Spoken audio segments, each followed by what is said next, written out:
Dr. Karim, I am so excited to talk to you today. I've been wanting to have this conversation for many years, so I'm just like a giddy schoolgirl over here meeting a pop star. So I can't wait. I was just sharing with Jared your book here, your latest book, Hidden Reality, and all of its, I think, 669 pages. And It's a heavy book, huh? it's a heavy duty book. Oftentimes when I'm in a podcast with someone, I might whiz through their book and just kind of skim it to get some of the rough ideas of their worldview. And this one is not a book that you can skim. So it's probably going to take me a few years to get through this one and really grasp the content in its fullness. So yeah, I'm so excited to chat with you. I thought we might start with some of the lower hanging fruit in regard to EMF and how biogeometry is useful in the mitigation of that really ubiquitous issue that we have on Earth. It's something I talk a lot about on the show. And then perhaps we can move into some of your work on the nature of reality and consciousness and duality after we get through the light stuff, because I really love your perspective Thank you. on all of that. And I know that that could be quite a lot to get into. Tell us a little bit at first, before we even start on that, kind of the premise of your book, Hidden Reality, and how long did it take you to write, and what sort of research went into that creation? Because it's quite an opus. Well, actually, this book deals with, let's say, the complete science of the physics of quality. We work with it with all that depth for so many years, for 50 years now in Egypt.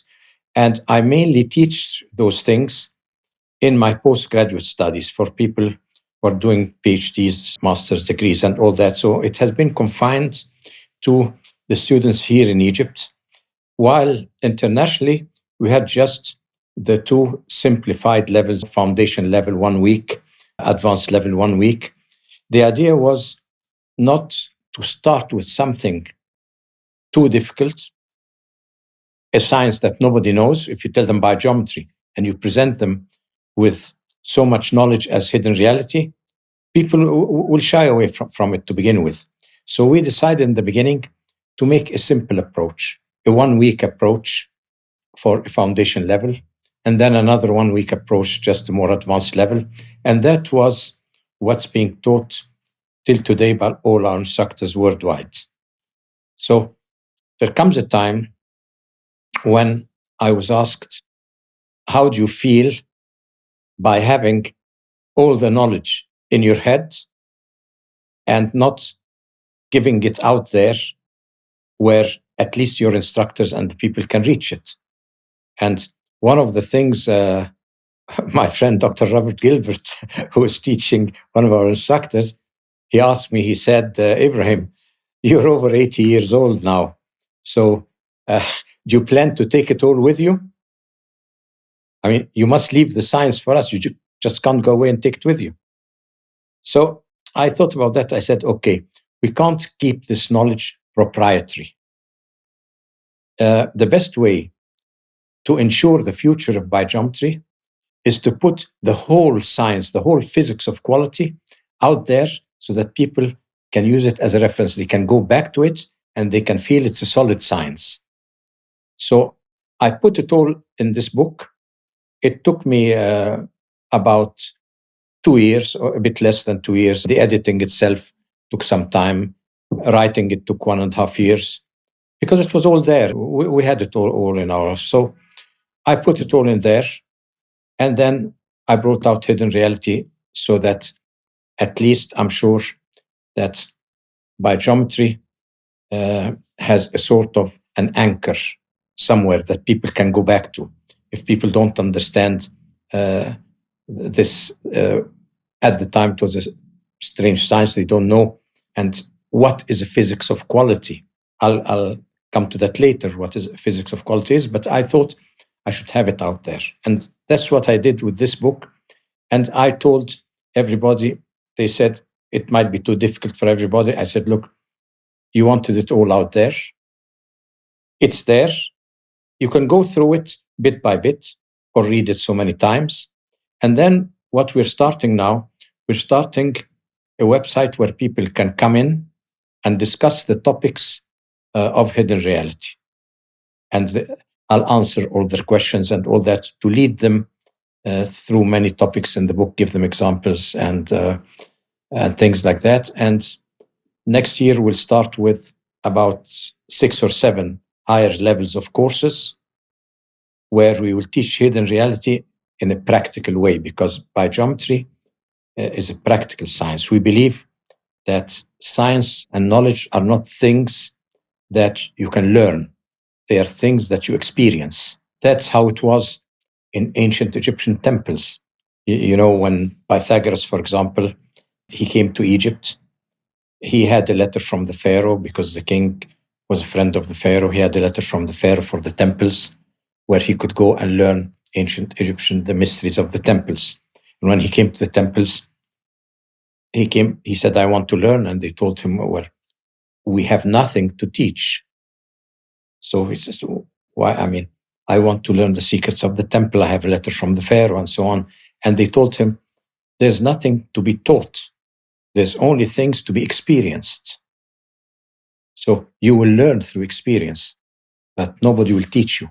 So that's the second step when we will make courses where everything in hidden reality will be taught through using tools and courses and all that, so that you can go deep into that. So that's the book of hidden reality. It's the anchor of biogeometry. Then I'm going to choose topics. Like now I'm writing a small book. I'm starting a sort of a pocket book series to pay for the sins I made when I gave you this heavy book. So I thought I'd make a small pocket book, that you can keep in your pocket. And the new pocket book is called Being Human. It deals with the journey of humanity from the beginning of humanity on Earth, the dawn of humanity, taking it to the future of humanity and the future of AI and the future of climate change and all that, tackling all that, and how will future humans be, how to avoid pitfalls, how to save humanity. It's a book that I'm putting in about 100 pages maximum that you can put in your pockets. So that's to pay for the sins I made with the first book, So Cool. So yeah, you're 80. So you're 80 now. Do you have any plans of retiring at any point, or are you just going to take it all the way to the end with your work? Well, I'm 81, and 81. when I tell my children I want to retire soon, and they said, "Look, come to us when you're 90, and we'll discuss it." So they said, "You can't stop working. I mean, you have to continue." So I'm doing what I can as long as I can, and we'll see where it takes us. Cool. Okay, let me start now with what the word biogeometry means, because biogeometry is a word I coined in 1972. Geometry is known. I mean, the word geometry is geo, means earth. Metry is the measurement. And in ancient Egypt, they used to have methods of surveying the land, because every year the Nile flood came, covered all the agricultural lands, and after the flood receded, they had to draw the borders again. So they had to have very good geometrical ways of surveying the land. One of the ways of making, let's say, 90-degree angles is the famous Pythagorean triangle. They used to get a rope, and they used to have, let's say, 3, 4, and the diagonal would be 5 knots. And with that, you had 90 degrees. So Egypt was known, another name for Egypt was called the surveyed land, because it was surveyed every year. You had to do it again. I thought now, geometry, surveying the land, but I want to survey something else. Metry means measurement, so I want to measure something else. And that is life force of the earth. And that is the bio aspect. So I said, if I add bio to geometry, so instead of surveying the physical dimension, I'm actually going to work with the life force dimension. And that's where all the problems are today with life force. So if you have a new science. If this science will not have a role in solving your major problems today, then we don't need it. See, there's no time. We don't have so much time. We have so many problems. We only need sciences that contribute to solving those problems. And biogeometry is such a science. So we're going to take it step by step. Now, we're going to start with the problem we all know, and that is global warming, climate change. That's one of the things that could have the effect of global life extinction. Now, the way climate change is dealt with will lead us nowhere, because all they're thinking about now is the greenhouse gases from oil and all that. And so oil is the culprit, greenhouse gases the culprit, because they cause some warming. So we're going to sort of minimize this aspect. We're going to reduce it until it becomes negligible. And we're going to put electrical energy instead. So everything will be turned to electric cars, electric smart cities. Everything will become electric. That way we will save nature. What they're not telling us is what are the other factors affecting global warming. Because, okay, I agree, fossil gases, greenhouse gases, have an effect on warming. But if you only concentrate on this factor, they do that because of political reasons. It's part of politically worldwide. It has to do with oil-producing countries and all that. So it's more political than scientific. But let's look at it from a scientific point of view. If you're going to supplement or to use electrical energy, the information age has its main carrier wave is an electromagnetic wave moving in the atmosphere. What do electromagnetic waves or any kind of waves do? Any motion in a medium produces heat. So to start with, electricity is one of the major sources of producing heat. So how can you use that as a solution for global warming if electricity itself is producing heat? There's a misconception here. So the information age carries within it the main factor for leading to global warming is in the electricity. So the solution we're bringing is actually more harmful than the existing one. So we have to do something for that. Now, what happens when a wave moves like this in the atmosphere? It produces heat. When you heat something, it loses humidity. We are facing a dehydration of all life systems on Earth. And you can see that in many ways, dehydration. You can drink as much water as you want. You still have to put some dehydrating creams on your skin or you'll get cancer, things like that. So it's not about the amount of water you drink. It's the amount of water that living systems can store, what your cells can store. Now, we have a problem here with the dehydration of all living systems on Earth, be it plant, animal, human. They're all dehydrating. Life force is actually stored in water. So when you dehydrate systems, they are losing life force at the same time. And when they lose life force, immunity goes down, is depleted. So we will end up depleting the immunity of all life systems on Earth if we continue with the proliferation of electromagnetic radiation. We have it everywhere. We have it in wires. We have it in wireless. We have it on satellites. It's everywhere. The Earth atmosphere is slowly becoming like a hard disk, and we're in it. So this is definitely not a solution. The information age carries within it a time bomb. that will explode sometime if you don't do anything about it. But is there a solution for that? Can we cancel electricity completely? We won't have an information age. We won't have modern technology. So what is the solution? Let's look at the electromagnetic radiation in the earth. Not the one we make. The one we make is harmful. But the one in the earth is part of the life force, part of your life system, your living system.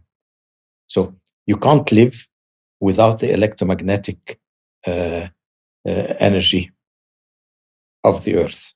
So how come things in the earth in a natural way is very beneficent, and then when we produce it, it's very harmful? Because electromagnetic radiation in the earth carries with it life force. Now, I'll go a bit technical, very little. So electromagnetic radiation moves in two planes like that, vertical and horizontal. The waves, they move this and that way. And that's what we learn. We learn in school. Now, what happens in the empty quarters between them? I mean, imagine any wave going through, imagine water going through a pipe or air going through a pipe. Why should it have its cross-section be just on two planes and leave the rest empty? I mean, energy should go everywhere. So while those two planes, one is electric and one is a magnetic plane, between them, all those four sectors are full of the medium they're going from, which is a compression wave medium. So here you have compression waves that are faster than light. So between the two components, you have emotional, mental, spiritual, all those levels exist as compression wave levels embedded in the four empty quarters that you see of electromagnetic radiation. That means in its natural form, those four active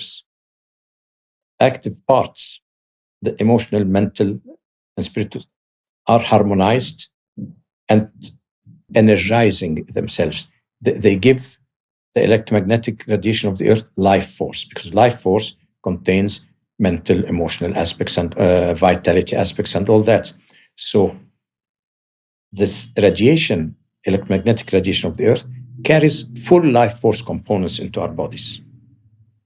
Now, that means that when we produce electricity artificially, we don't have a science that deals with the embedded parts. We don't have a science that deals with the emotional type energies, mental energies, and all that.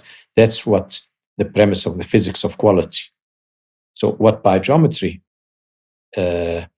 does is actually address those higher levels of the wave and restore the life force on those compression wave levels. So the compression wave levels inside the waves, they also, when harmonized, they harmonize the compression waves that are around them in the environment. So in this way, you can actually infuse life force into electromagnetic radiation and into the environment around it. So there is a solution by bringing life force into the information age. And actually, if we can do that, your electric car, instead of harming you, it will be like a healing cocoon that you're in. Your house will be like a healing environment. The smart cities will be a healing environment. The whole information age. Imagine your television set in front of you is radiating health-supporting energy. Imagine your router is radiating health-supporting energy, just because we addressed the life force components in between the electromagnetic components of the waves. So This is how we are today, walking the wrong path. And fortunately, biogeometry comes at the right time and corrects that. Now, many people would think we can agree with Ibrahim or not agree with Ibrahim. Many people tell you, no, we don't believe electromagnetic radiation is harmful. We don't believe that. That's why we're resorting to it. But I'm not entering into discussions, into theoretical discussions.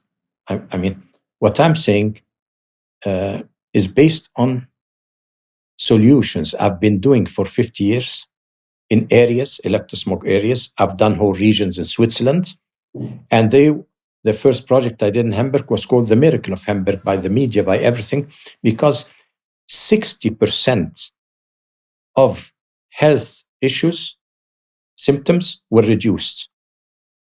And when we analyzed that, we found that if you look at modern medicine today, and look how modern medicine has fared in the last 100 years, it has actually done fantastic things to our health. Modern medicine has raised our life expectancy by about 20 years. It has eradicated things like polio, like tuberculosis, like smallpox. All these things are eradicated thanks to antibiotics and many things that have been discovered, vaccines, antibiotics, and all that. But we got an extra 20 years of life. And I was in a think tank in Arizona a few years ago, and I was in the middle of this discussion, and some people said, at what cost are we getting those 20 years? You give us 20 years that we spent with chemotherapy, with radiotherapy. I mean, what kind of 20 years you're giving us? So the medical people there answered, well, actually, there is a new rising phenomena that medicine can't find the cure for, and that is the phenomena of chronic diseases. Things that, when we know the causes, we've been able to eradicate them. But we have things like high blood pressure, diabetes, things that, cancer. There are many things like that are slowly increasing and are on the rise, and modern medicine cannot do anything about it. The only thing modern medicine can do here is manage those things. We can manage chronic diseases, but there's no way of eradicating them because we don't know the causes. Now, I intervened here in the discussion and I said, I'm speaking from my own practical work. You do not know the causes because medicine is always looking for the causes in the body, because medicine sees the human body, and this is what you analyze and what you see. But if the causes are out there in the environment, then you will never find them because it's not your domain, it's not your expertise. Today, science is so fragmented in specialization. Every specialization doesn't know what the other is doing. Everyone is fanatic about its path, getting more and more into detail, that no one looks outside and see what's happening. So if you look at the environment, we have electromagnetic pollution, we have chemical pollution.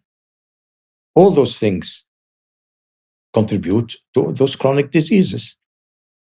If you don't know what is causing what, just go out there and analyze the problem. But don't just shy off from studying the effects. But today, nobody will go out and say electrical energy or electromagnetic radiation has an effect on chronic diseases, or the chemical industry that we use in food preservation, things like that, and we use in agriculture, has an effect on chronic disease. So that's what I told them. You are not acknowledging the environment. Now, in my environmental projects, all of a sudden, the 60%, which are basically environmentally connected chronic diseases, these are the ones that all of a sudden were reduced. And the strange thing, we've seen things that looked very miraculous. We never thought, for example, that epilepsy could be affected by the environment. Now, when we did our first project in 2007 in Hamburg, the area had many epileptic children in it. When we put a biogeometry solution there, from that day, not one single seizure in any child happened. I mean, there were thousands of children. Not one seizure, as if diabetes had just vanished. And all we did was install some geometrical shapes that harmonized. What do we harmonize? Not the electromagnetic radiation itself, but the 90% in the 4 embedded quarters. Once you harmonize that, because once you harmonize the emotional level, and once you harmonize the mental level, when something hits your body, comes into your body, and it's harmful, you feel the problem. And when you feel it, and also you become aware of it. Now, if I'm harmonizing the feeling level and the mental level, I'm bringing in a harmonizing agent in those. The thing will pass through your body. Your body will not enter into resonance with it. It's like, for example, when you're sitting in a place and the place is affecting you, and all of a sudden you think about being on the beach or on the mountains or something like that. Your whole body reacts to that other thing. And you could be sitting here in front of the computer and your body is not aware of any electrostress because your mind is on the beach, you see. So this is the same thing. Once we harmonize the electromagnetic radiation through the higher dimensions, we get this huge reduction in symptoms. And we did it not in one project. We did it in the region of Hirschberg. And one other aspect was when you relieve stress from inside the body, something strange happens. Your whole emotional aspect, your whole behavior changes. You become more relaxed. So the people there, the parliament had their doctors come and assess all the medical problems and all that, and they called it the miracle of Hamburg. But the mayor came, and he, on television, said, look, everybody's speaking about all the health symptoms and all that, but I'm a politician. I see something else. And he shook my hand and said, thank you, Dr. Ibrahim, for bringing peace to my community. Because all of a sudden, neighbors who were fighting when one's dog goes into the other garden or you park your car in front of the other house, there was always a lot of aggression between the people.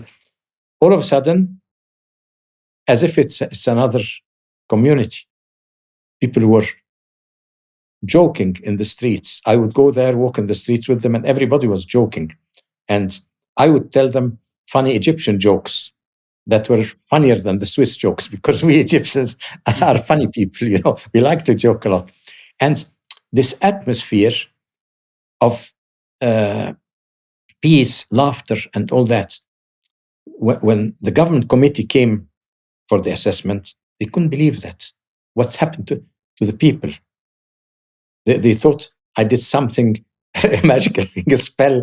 They were under my spell, something changed. But in reality, the harmonizing of emotional and mental produces that, not only physical, but produces that. Now, I did it in Hamburg. They asked me to do a second project. And in Hamburg, I placed the geometrical shapes that harmonized the compression waves. I placed them on the towers. on the mobile communication towers, because if every shape, let's say, would have a 20-meter radius effect, for a whole reason, I'd need thousands of shapes in the ground.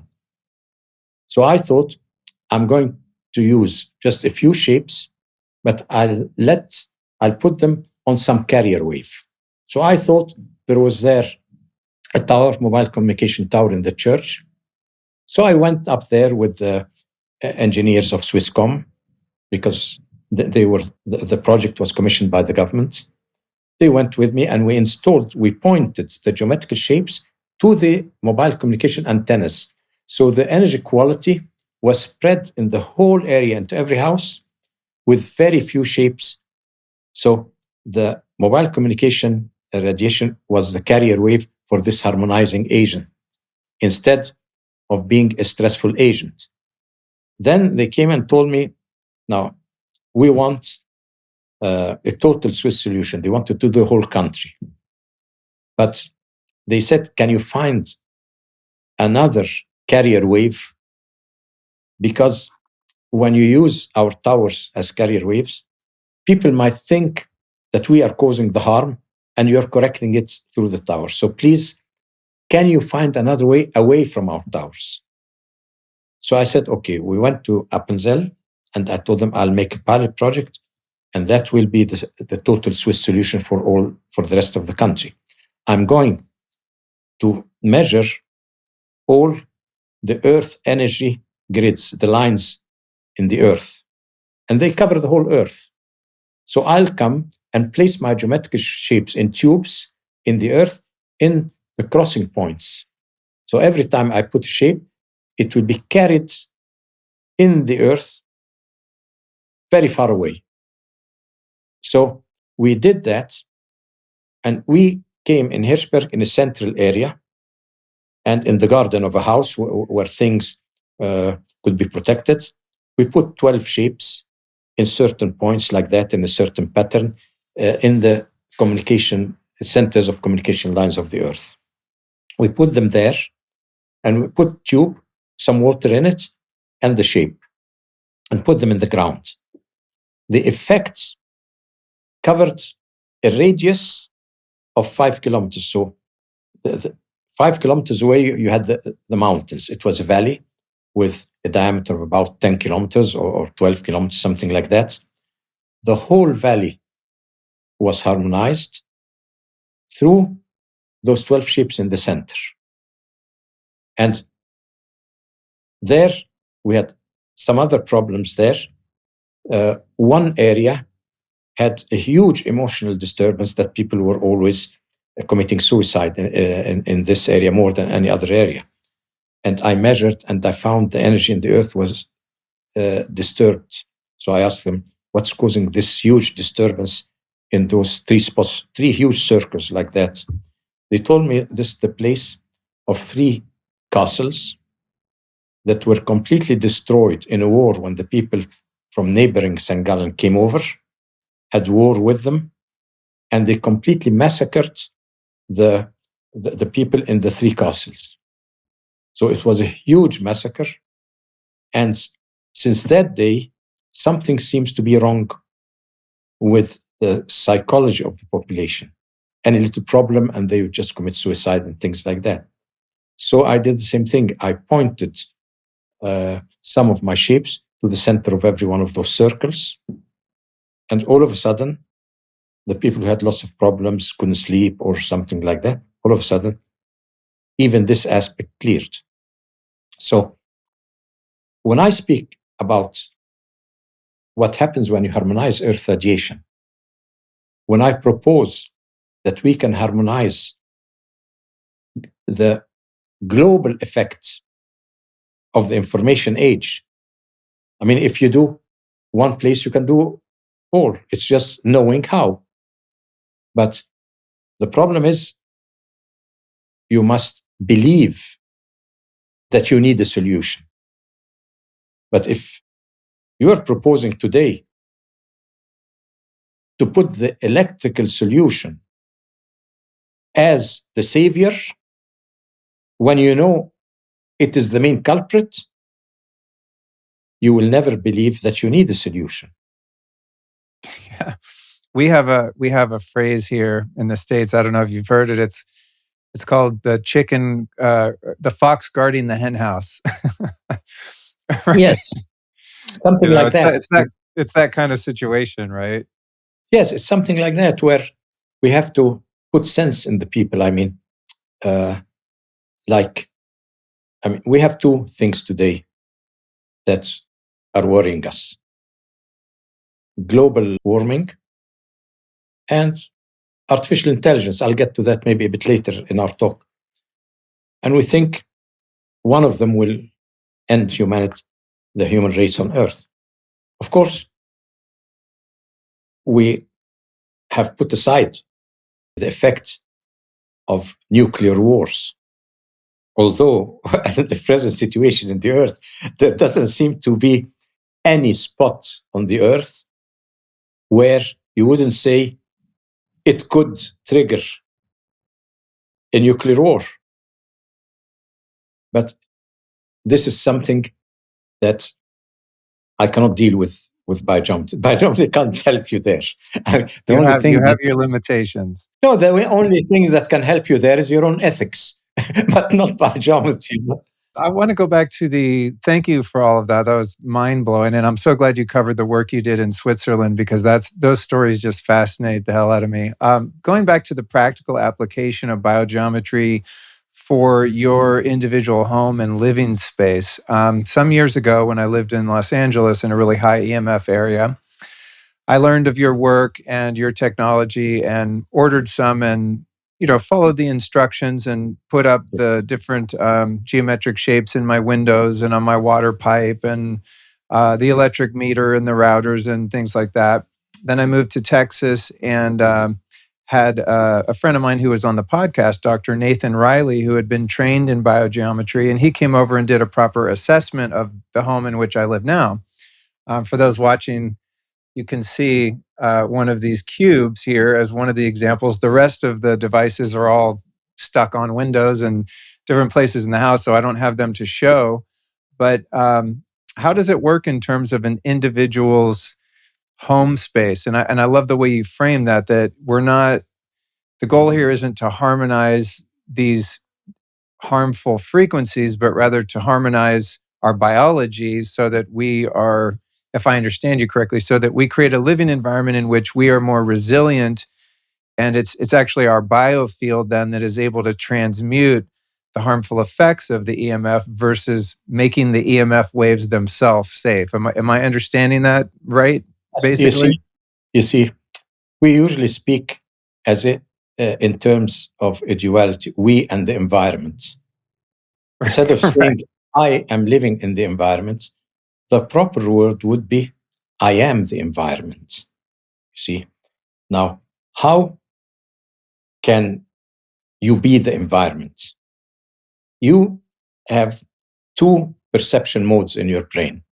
A left brain sensory mode, that this is the sensory mode that actually makes you create your perceived reality. The perceived reality is created through very small ranges of information that the senses can actually connect with. They take that in the brain. The brain puts color, sound, shape, and all that, and your reality is done. And even the sensory information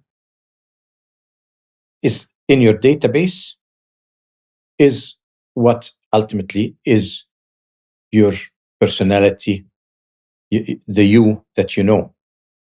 But all this, the whole perceived reality, the whole material universe you live in, is actually only about 1% of the ranges of absolute reality from 0 to infinity. The vibration ranges of the senses are very, very limited. All the other worlds there, you don't see because your senses cannot interact with them. So your right brain consciousness, that's the extrasensory part, is not limited to the sensory ranges. So actually, your subconscious, your right brain conscious, or what we call the heart intellect, it does not have the same linearity of time-space like your left brain perception, like your everyday perception. It has a timeless state. And in this timeless state, you and the environment are one. You and the universe are one. You're exchanging everything through resonance with the whole universe. So if 99% of your being, that's on the subconscious level, on the existential level, 99% of your being is, let's say, integrated in the environment. And only the 1%, the mask you wear, the sensory mask you wear, your mortal soul, makes you unaware of the other 99%, which is actually your immortal soul.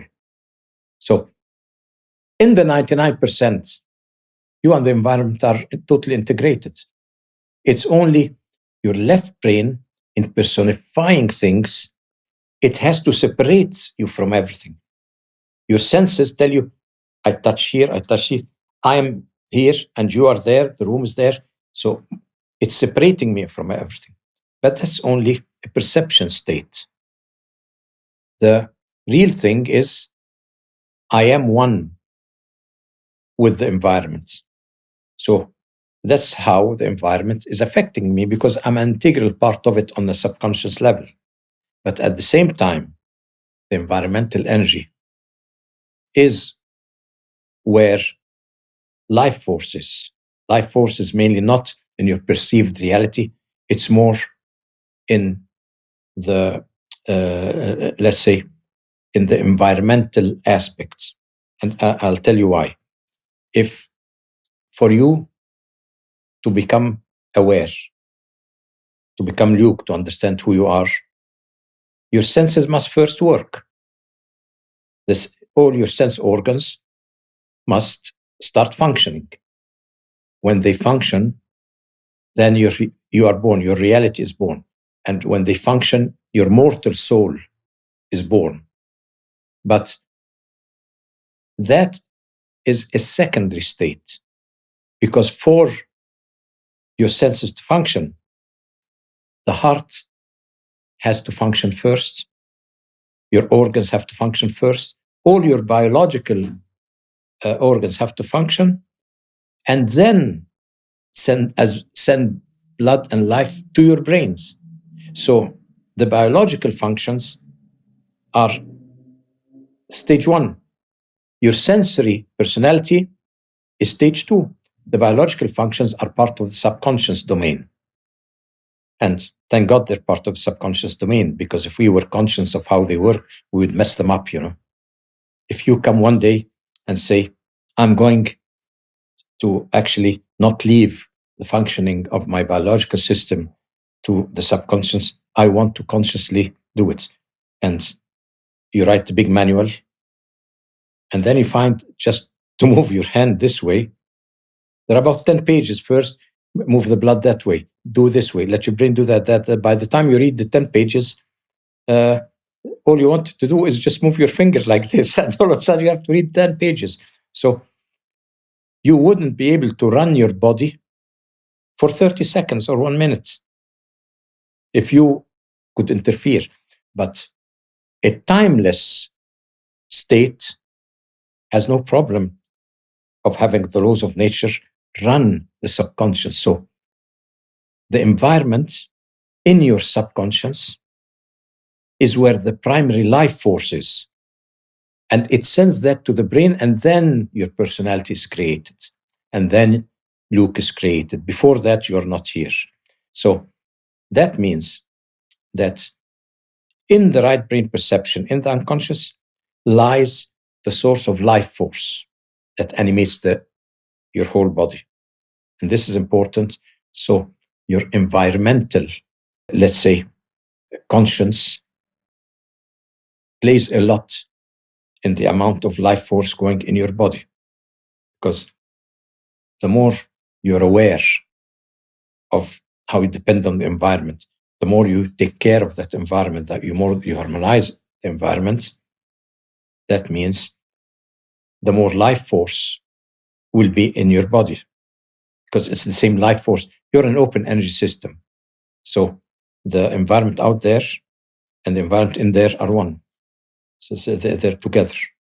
And that is how the problem of life force. Our major problem, we're creating a civilization that is slowly losing life force.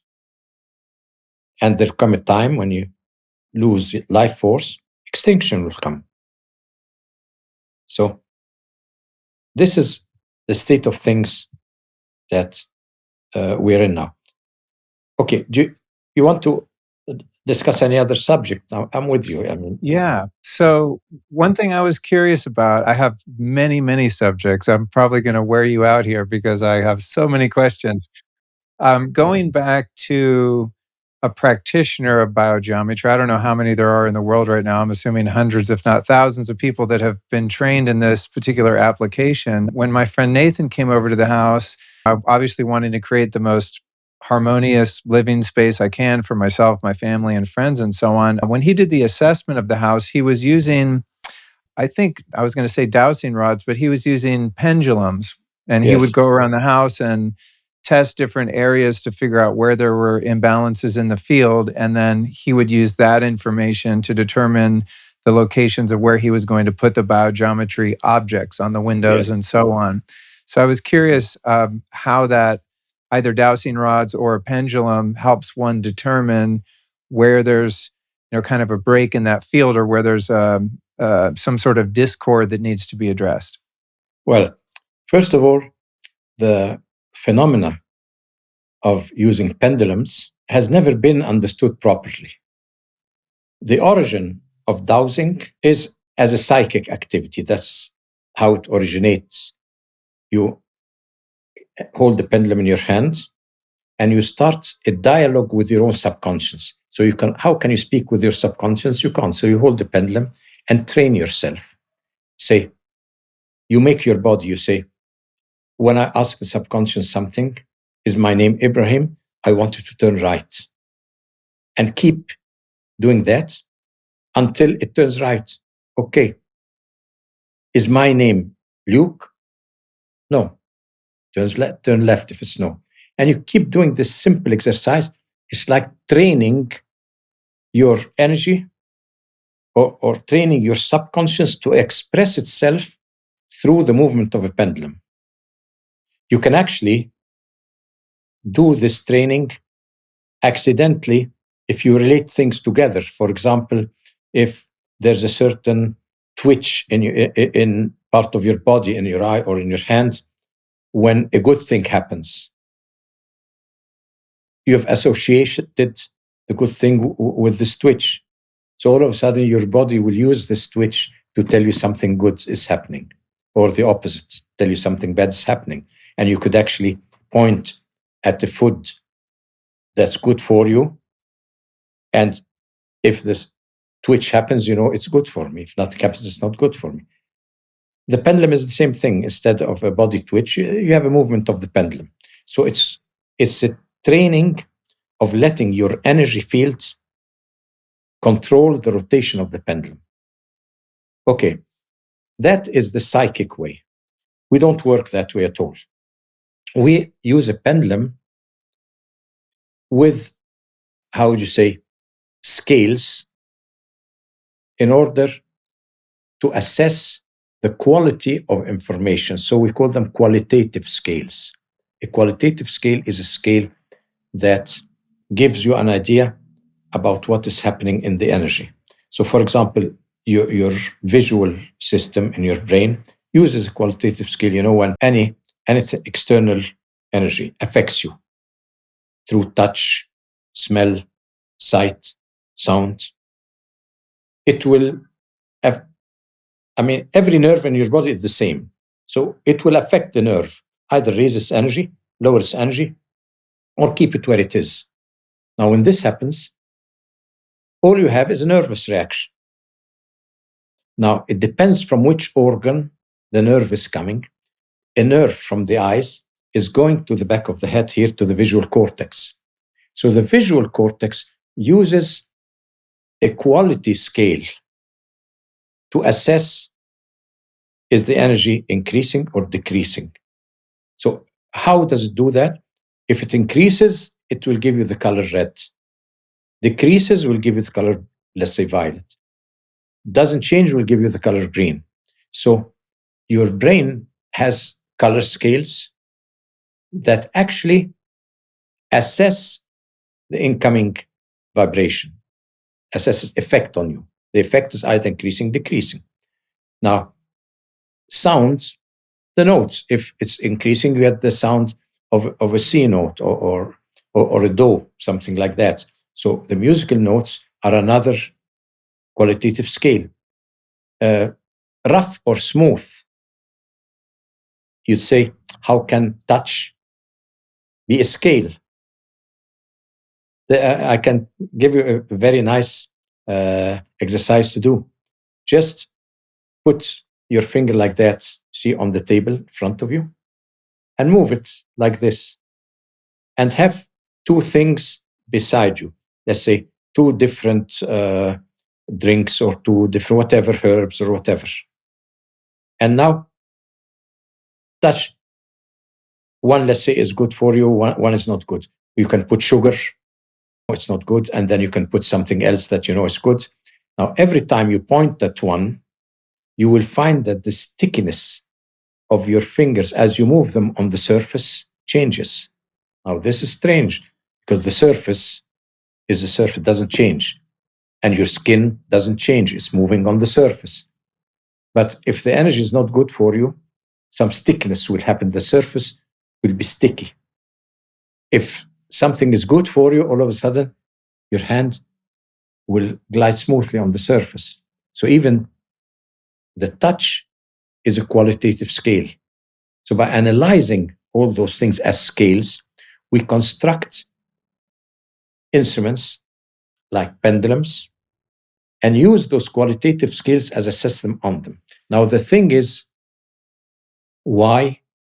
And that, for the first time, I've decided to give all dowsers around the world the real scientific basis behind what they've been doing and not being able to explain. And that is, in the book, I analyze the first impulse of creation. The first impulse of creation is actually like a drop from before time and space. You see, it's the divine level when there's nothing. No time and space means there's nothing. Now, this drop enters in duality. So the duality, you get two opposites, but the drop from beyond time space, it's a center. It has no coordinates. So it controls the dualities, and that's when the first pulse is created. I call in my book, I call that spiritual center. In this spiritual drop, I call it the zeron, because it's a center from the spiritual level. I call it the zeron. This zeron is actually the timeless animating agent, or you can call spirit, of everything. So everything in time and space, because it has an animated center, is alive. So now you get the first pulse. Creation is nothing but pulses. It's pulsating like that. So you get the first pulse. How does the first, if I go inside the pulse and analyze it, and that's what I do in the book, it's not just from the zeron, a center expanding and coming back. If you think about it, the center is the timeless part. But the pulse actually happens within the center and back. So the center, because it's timeless, it's at the same time center and periphery. So the center and periphery of everything in creation is timeless and is a living agent. Within this expanding and contracting center, you get the expansion is a spiraling movement. You see, a spiraling movement that goes outwards on 8 levels and then comes backwards in 8 levels. So the pulse of creation is spiraling. Now, that is the reason that the background energy is myriads of those pulses happening, and in a hierarchy from the smallest to greater pulses covering all the background of creation. And all those pulses, like that pulsating, are actually like a spring rotating. There's an inner rotation like that in the pulse itself. So all the pulses are rotating inside, bidirectional rotation. So when this happens, you have a seemingly, because there's so many myriads and myriads, you get a seemingly stable background of the universe. That's the background. Because it's seemingly stable, they used to call it ether, then science came and said, no, there's nothing there. We call it vacuum. Because if it's seemingly stable, they call it vacuum. But what they don't know, it's highly energetic through all the spiraling effects in it. And then the Russians came and said, well, we have something, a phenomena, that when you melt ice and you hold it on a pendulum, on any pendulum like that, when the ice melts, the pendulum will rotate. So they concluded from that energy, when it dissipates, it has torsion in it. And that's where the theory of torsion came. But what I explained in the first impulse, what puts the torsion in the background energy is actually the torsion from the pulsating, I call them cycons, from the pulsating first particles. So the first particles are actually not material at all, because the outward spiral is mental in nature and the inward spiral is emotional in nature. And the two of them, this bidirectionality, this perception and self-reflection, creates the first mind in the universe.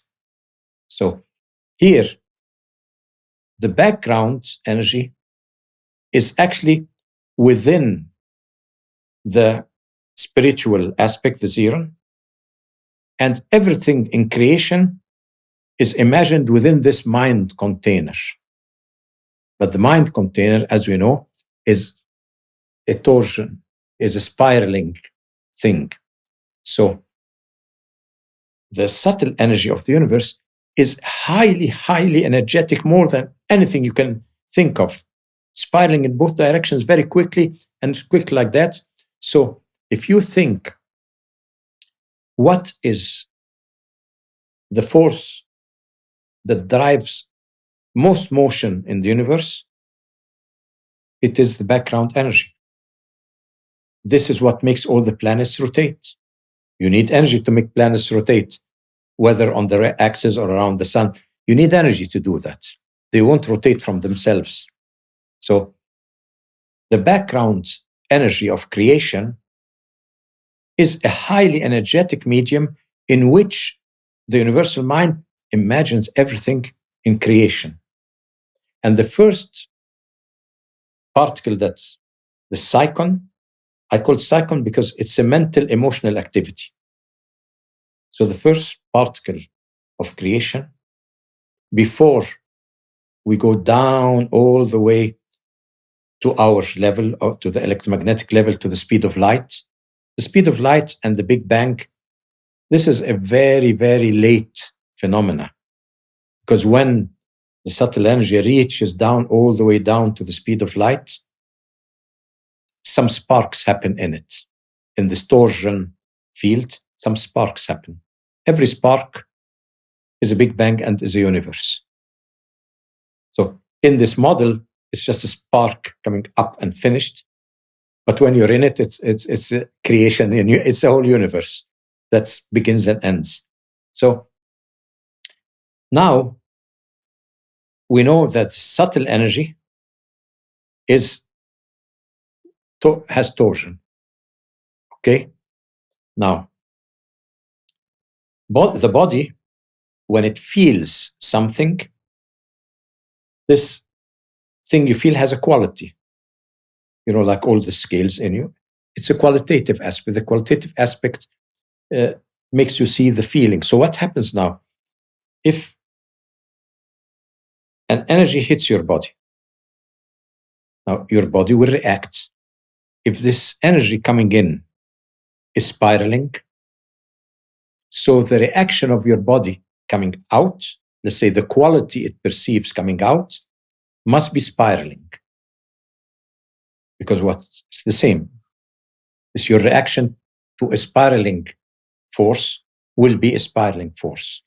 And the spiraling force will be either positive or negative. So here I'm speaking about something else than the torsion that the Russians have discovered outside. I'm speaking about qualitative torsion in the body. So the body creates a qualitative torsion.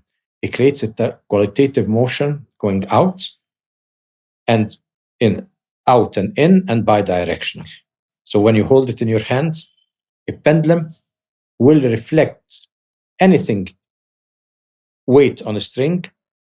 If torsion is being emitted from your body, this weight will turn according to the torsion. And depending whether your reaction is positive or negative, the direction of rotation. So in biogeometry, we have created special devices and all that, and we call that physical radiesthesia, scientific radiesthesia, is dealing directly with torsion. Without, in the scientific radiesthesia, it's completely different from dowsing, because in dowsing, you ask a question, you ask a question, you get an answer. Here, you should never interfere with questions and answers. You have your scales of measurement. Let's say you want to see on the color scale which color that is and all that. You should concentrate what color that is. Never ask questions or things. Otherwise, auto-suggestion will creep in. That's why physical radiesthesia we use in biogeometry, this harmonic radiesthesia, is a very good scientific tool.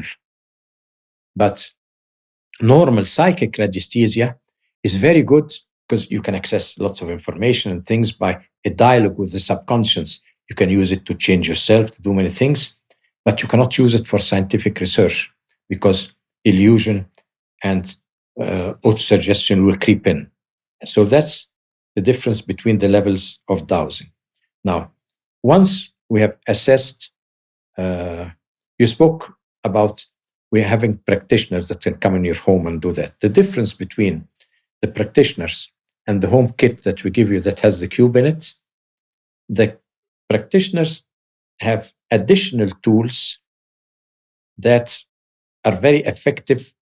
Now with the new 5G and things like that, they have additional tools. They have something like a stand called space harmonizer like that they can put in your home in certain areas to take care of that.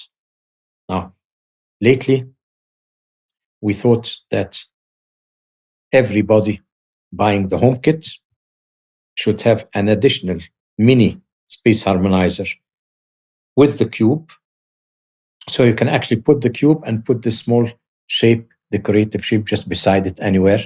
And then you would have your mini solution would have, let's say, the solution that the practitioner is installing on a larger scale. Of course, the practitioner does much more, but at least we're adding this little space harmonizer to the new home kits, and the people who have already purchased the cube and have it in their homes, they can separately buy a small space harmonizer like that and just put it anywhere on the table, just like a piece of when you have on a checkboard or something like this, you can use. So this is The cube, the origin of the cube, this happened in Hirschberg when I did the place there. And we were speaking about a total Swiss solution for all of Switzerland. But then lots of politics started creeping in, which state should come first, which should not, and then which party will do this and all. So a lot of political controversy started, and who should come first and who should not, and all that. And many people in Switzerland then came and said, if we have to wait for the government for the total Swiss solution, it seems that it will never materialize because of all the politics that have crept in it. So we want to be able to purchase an individual solution. So I can buy today for my house. So what I did was, I had the shapes that I had in the ground for the total solution.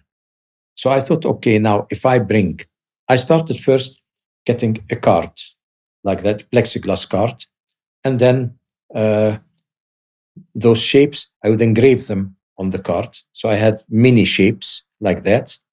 And if the total Swiss solution did a valley of 10 kilometers radius in a miniature engraving, if it does 100 meters, that would be good enough for a home. So we did that on a card so that you can place on the wall or things like that. And then we decided it's easier if we put them on the four faces of a cube, because you can put it on the table like that. So the cube is actually a mini solution where we have 4 times the set of stands that are in the ground in Hirschberg. We have 4 times a set of 4, because they are now reduced, engraved on the cube.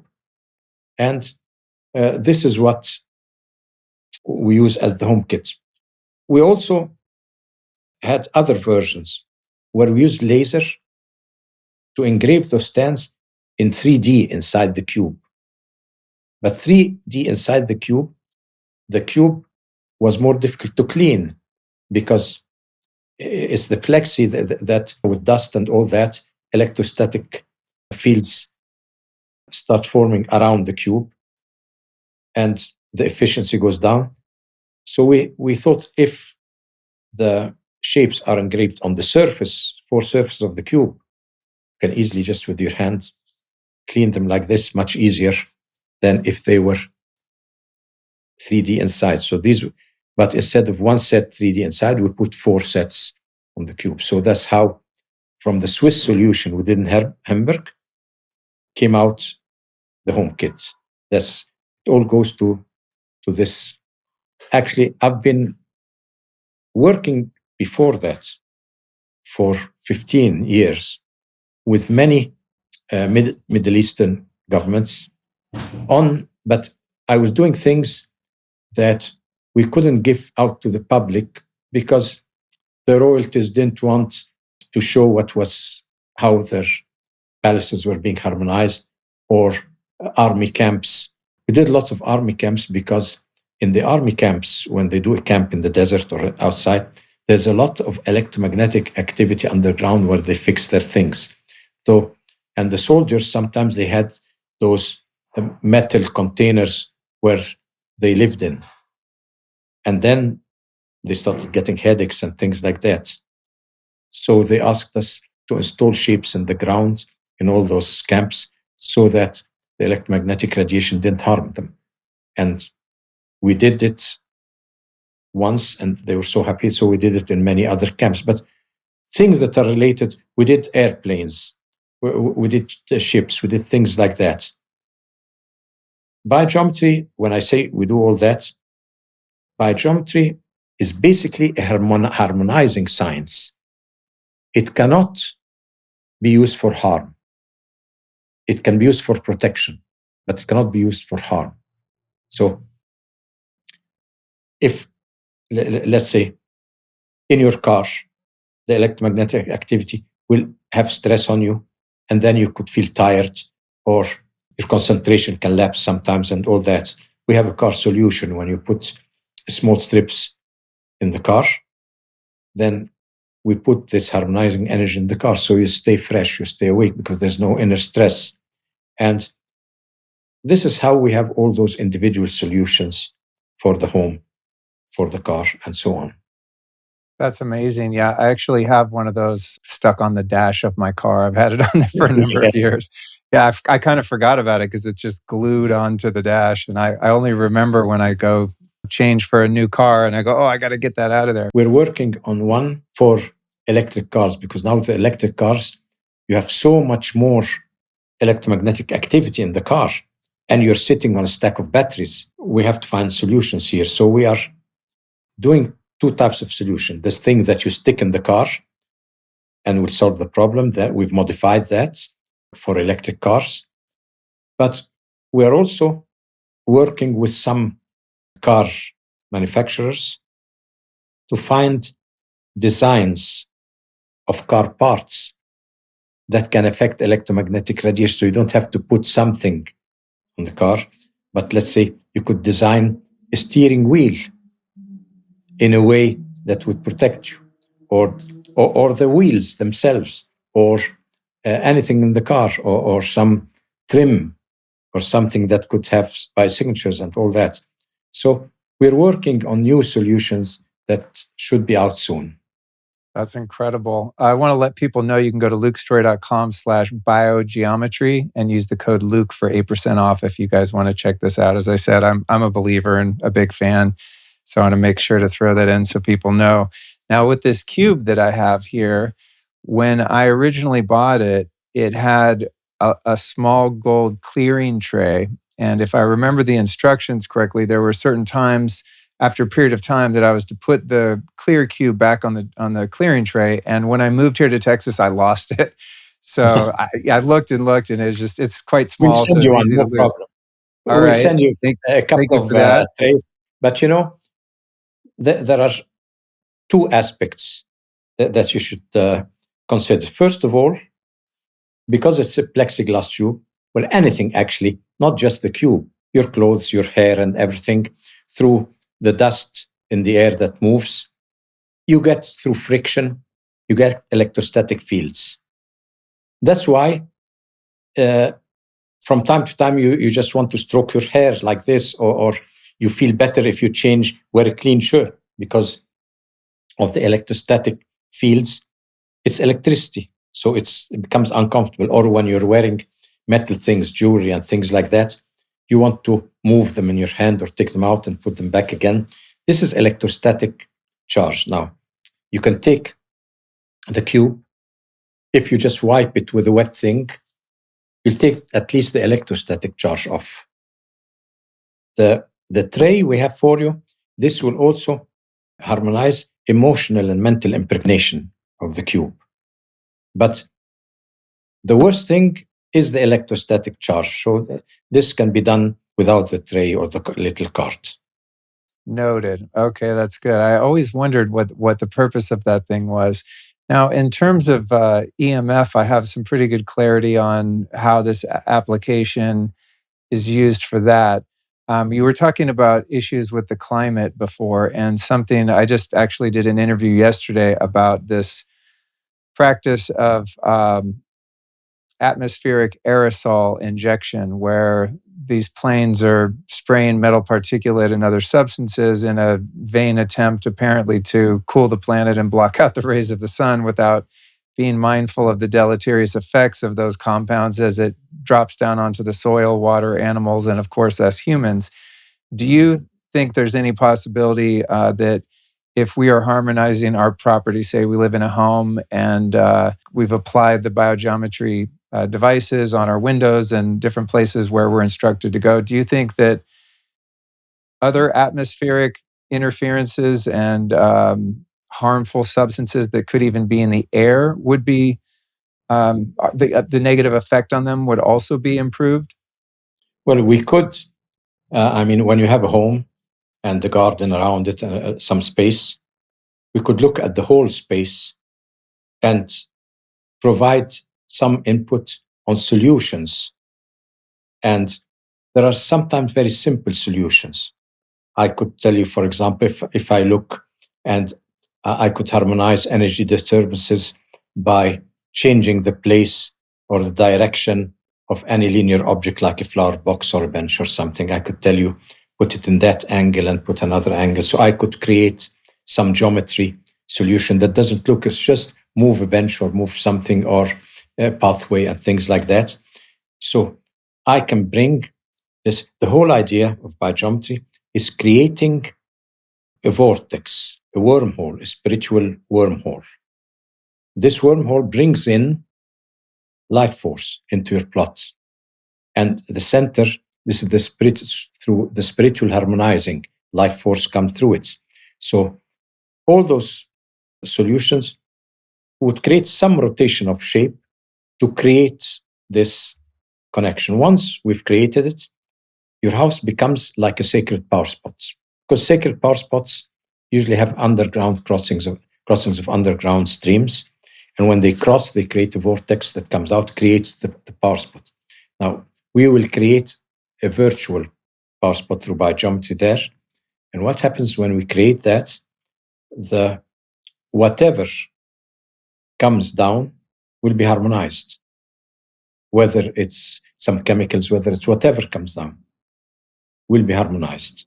If someone were to go to your site at lukestorey.com/biogeometry, do you have a directory of practitioners there? Is it searchable I if think we someone have, lives in? yes. Yes, actually, my son Sayed, he takes care of the practitioner venue in biogeometry, and he is the one who has a list of practitioners. So if you go to our website, look at practitioners, he is just leaving Tampa maybe tomorrow or something, where he trained 30 new practitioners there. And before that, he was, I think, on the other side, where he was on the West Coast, where he trained 30 more practitioners. So there should be practitioners in every area there.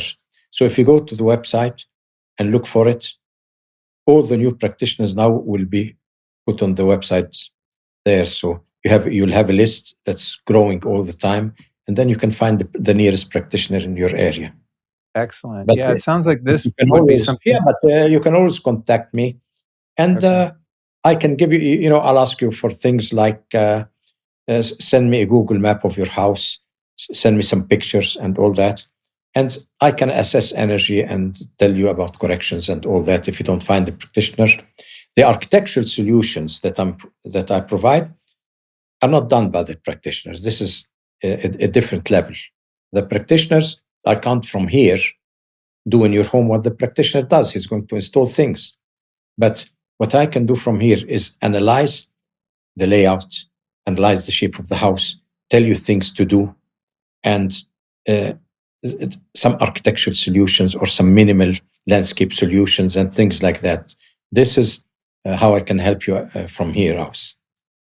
Awesome. So, in addition to you being a scientist, you're also a trained architect. And I'm wondering, do you or have you at any point had home blueprints or any sort of building plans? If somebody was planning to get a piece of land and build a home from scratch and obviously hire an architect to design it, do you do any of that kind of work, or do anyone in your organization do that? Oh, I'm an architect, so I can actually design any project for anybody anywhere in the world. All I'll ask you to get a local architect that I can communicate with, and I will give you the building plans and all that.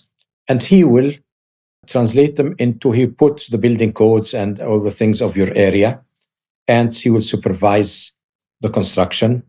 And I might make a one-time visit at the end. That is one thing. But I also have plans of houses, biogeometry houses that I designed. I haven't offered them public. Maybe I have to take permission from the people for whom I designed those houses. And we are thinking, I mean, my daughter Dorea was telling me she wanted some of those plans that we can put out there, that people can actually buy these plans and use them wherever they are. They would have a full biogeometry solution. So we might, yeah. we'll choose one or two plans and put it out there soon. I think that's a great idea because of the scalability, just thinking about people that build homes and have no idea the energetics of the land upon which they're building the home, or even businesses, mini malls, office buildings, hospitals, schools. I mean, it seems like there's such a widespread potential for this application. I would love to see at some point in the future where this is scalable, right? And people have access to this information. Well, I'll And send you. that leads me, oh, go ahead. Yeah, I'll ask Storey to send you one of my designs, houses, like let's say a 3D video of the house, the plan, and the house from outside, and a walkthrough that you can walk in it, so you get the full experience of a house. I'll check with her and ask her to send you maybe one of those 3D videos that you can watch. Oh, I'd love to see that. Yeah, and going back to your work around power spots, I've found it interesting looking through historical records and seeing that it appears to be that different civilizations over time have built holy temples and buildings of significance in the same exact spots over and over again. And then floods come or cataclysmic events, and somehow people in the next generation or a few generations later seem to be able to determine that that's the correct spot to build again. Is this phenomenon a reality, or just something that I'm imagining, or is it a fluke? It is reality. Actually, this phenomena is what led me to biogeometry. I'm an architect, and one of the subjects we teach is history of architecture, of course. And we noticed everywhere that the same spot on different levels that you dig every 10 meters, and for an older civilization, you still find a temple there. And then we have things like the Luxor temple in Egypt. It's an ancient Egyptian temple. And then you find inside the temple, there's a church. The Christians came later on, and inside the temple, they built a church in one of the courts. Then later on, the Muslims came and built the mosques inside there too. So you had an ancient Egyptian temple with a church and the mosque all superimposed. So it shows you, first, people thought that when the Christians came, their religion was supreme and they would be against the ancient Egyptian religions. And when the Muslims came, they would be against the Christian religion, and so on. And that's why they would come to the spot and build their own thing in there. I kept studying that in many places around the world, and I found it was not true. When you had a sacred power spot, the sacred center of a community, it stayed the sacred center throughout history. From the first cavemen in the dawn of humanity, they came to those sacred power spots. First, they found a stream. They came to drink some water. They found it was healing. So they would bring a huge rock and erect it there, called the menhir, and they put it there to mark the power spots. Later on, they get two of those rocks with one horizontal in them like a gate, and that opens to the equinoxes. And this is called a dolmen. The menhir is the archetype of obelisks. The dolmen is the archetype of all later temples and pyramids and all that. This became the Holy of Holies and all those things. So I was thinking now, this community that started with just a stone thing, a granite menhir or dolmen, lived there with time. They evolved, they put some more and more. This was their sacred spot. And they learned that from animals. In the beginning, they found that animals, when sick or when dying, they used to go to those spots. So they did the same thing. So now I went in the history of architecture, and then I asked myself, we are teaching students construction methods, style, and things like that of every civilization. Well, we are not telling them why everyone is on top of the other. Maybe there's something else in this area that's more important than the design or the architecture. Maybe some energetic aspect here is at play, and they feel it, and that's why it becomes the center of community. And then I found later that even cities were built. You had more than one power spot, connected them, and these became the main avenues of the city and all that. And if you want to look, Washington is constructed that way, Paris, Rome, and Cairo, they all have those power spot centers connected by avenues. So I thought, why not forget the material and go to the energetic? So I found that those places, they all had underground streams crossing at certain angles, creating this vortex that pushed the water to the top and made this was the soul of the power spots. So I thought, well, here something comes into my domain as an architect. You have angles and polarity that are in interplay, creating this energy quality. And so I said, okay, as an architect, now let's see the geometrical language behind all that. And that's how biogeometry began. Now, once I've understood the geometrical language that produced this quality, I could now actually use stack geometrical shapes or do things to amplify that energy. So now, once I could reproduce it, I could amplify it as much as I wanted. And that's when I found interesting things happening. I could amplify it. But then, since I was producing it geometrically, I started developing design principles. So actually, biogeometry enables you to take your power spot with you. You are not bound to the one there. Every product you create has its own power spots. And so biogeometry sort of gives you the possibility to create your own power spots. Like the ancient science of alchemy, you used to do chemical processes until you got a grain of gold. People thought that ancient alchemy was a way to produce gold. Actually, the grain of gold was the certificate that proved that you had been transformed spiritually. And that's how this grain came out. So biogeometry, in a way, is geometrical alchemy, because we create the spirituality of the gold dimension. We create it geometrically. So this is how every product in biogeometry is a sacred power spot. Now imagine we infuse the age of information with the quality of biogeometry. Then the whole earth becomes a sacred power spot. Imagine what would happen to our health, to the plants and all that. We would really have a golden age if we are wise enough to go that path. But the way we're going, I don't know.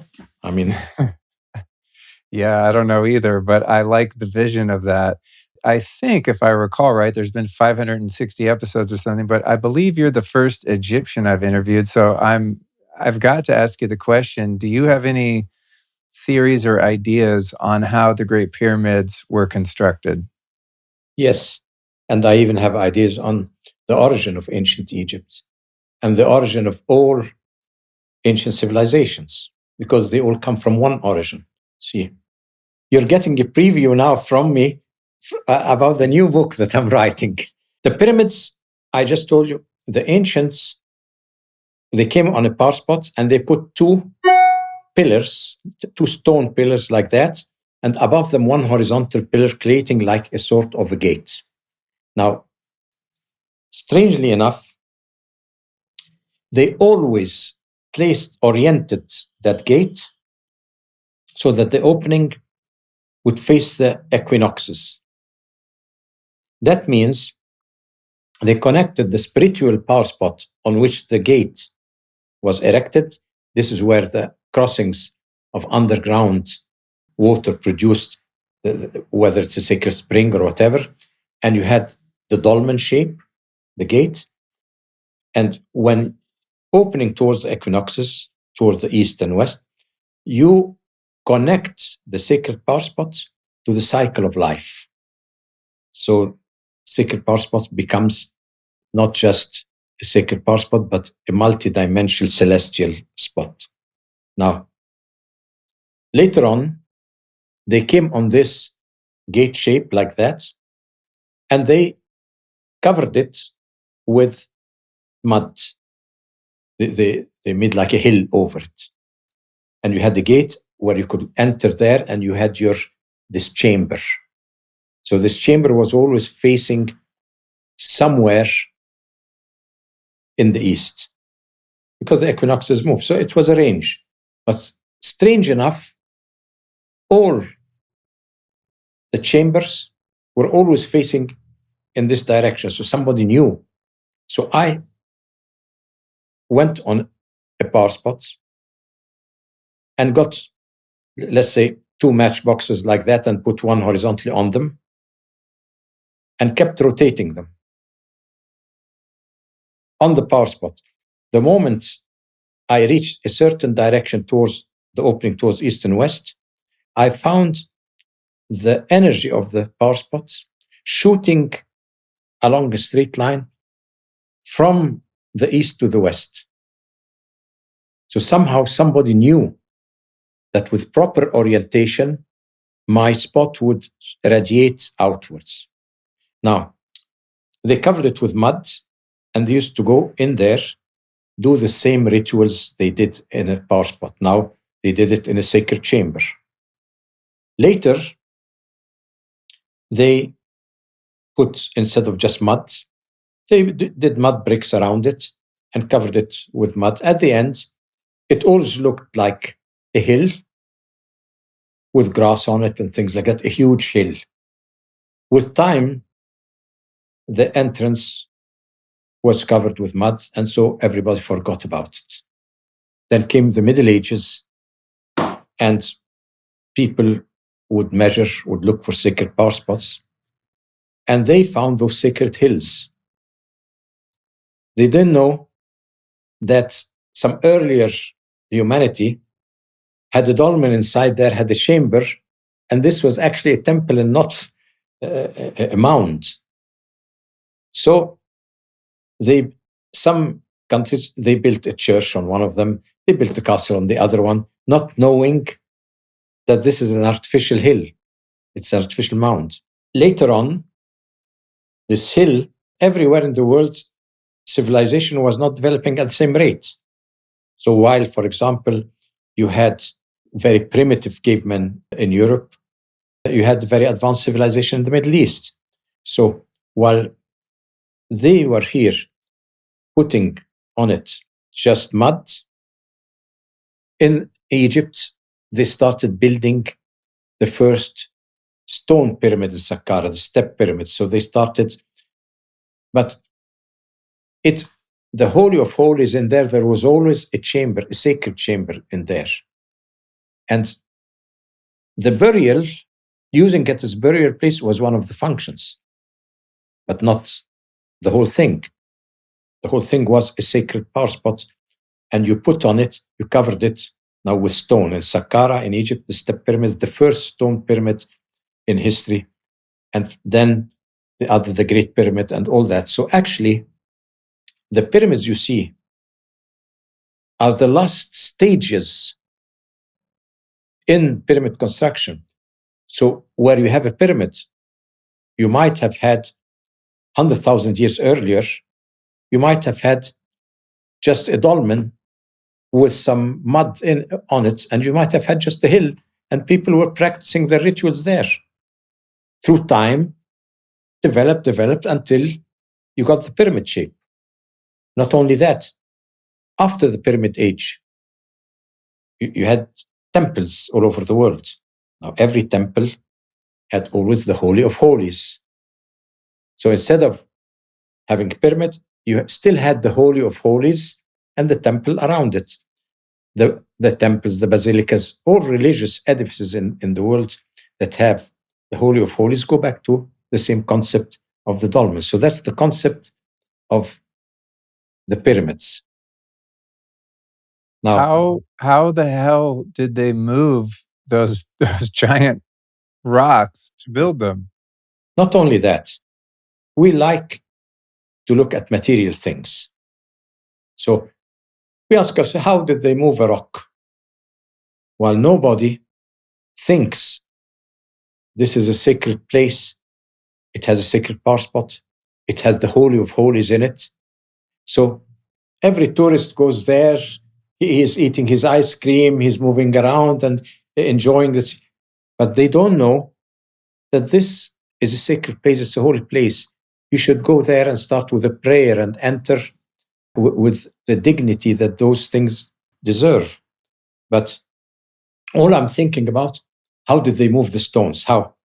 But when you think moving the stone is a miracle, look at the environment and the sciences that those people had. Beside that, if you understand how developed they are, then you'd know that building a pyramid wouldn't be such a difficult thing. But if you think they're primitive people, then building the pyramids is a difficult thing now. You see on the first engravings and then in the scrolls, you see pictures of people performing brain operations 5,000 years ago. And brain operations were a normal thing. Now, we only started doing brain operations about 30 years ago, or 40 years, something like that. With all our modern technology and modern medicine, we only did that lately. But if you think people did it 5,000 years ago and it was normal. Now, we see mummies that had transplanted hands and or feet. Now, transplants are something relatively new. So somebody loses a hand, you transplant a hand, or a foot, you transplant a foot. There are mummies that show transplants. So you'd ask yourself, how is that possible 5,000 years ago? I'll tell you something, for example, that they did that we still can't do today. When you have cataracts in your eyes, what they will do is they'll actually take off the lenses, clean the cataracts, and then put artificial lenses. There's no other way of doing it than by inserting lenses. Now, the ancient Egyptians, you had cataracts in your eyes, and the lenses are usually brittle with time. What they did was just push the lens a millimeter or something into the eye socket, push it a bit back so that you push it into the liquid. So the liquid there, so it's sort of, because it's drying up, so you push it slightly into the liquid and you clean the water of the cataract, and the person is normal.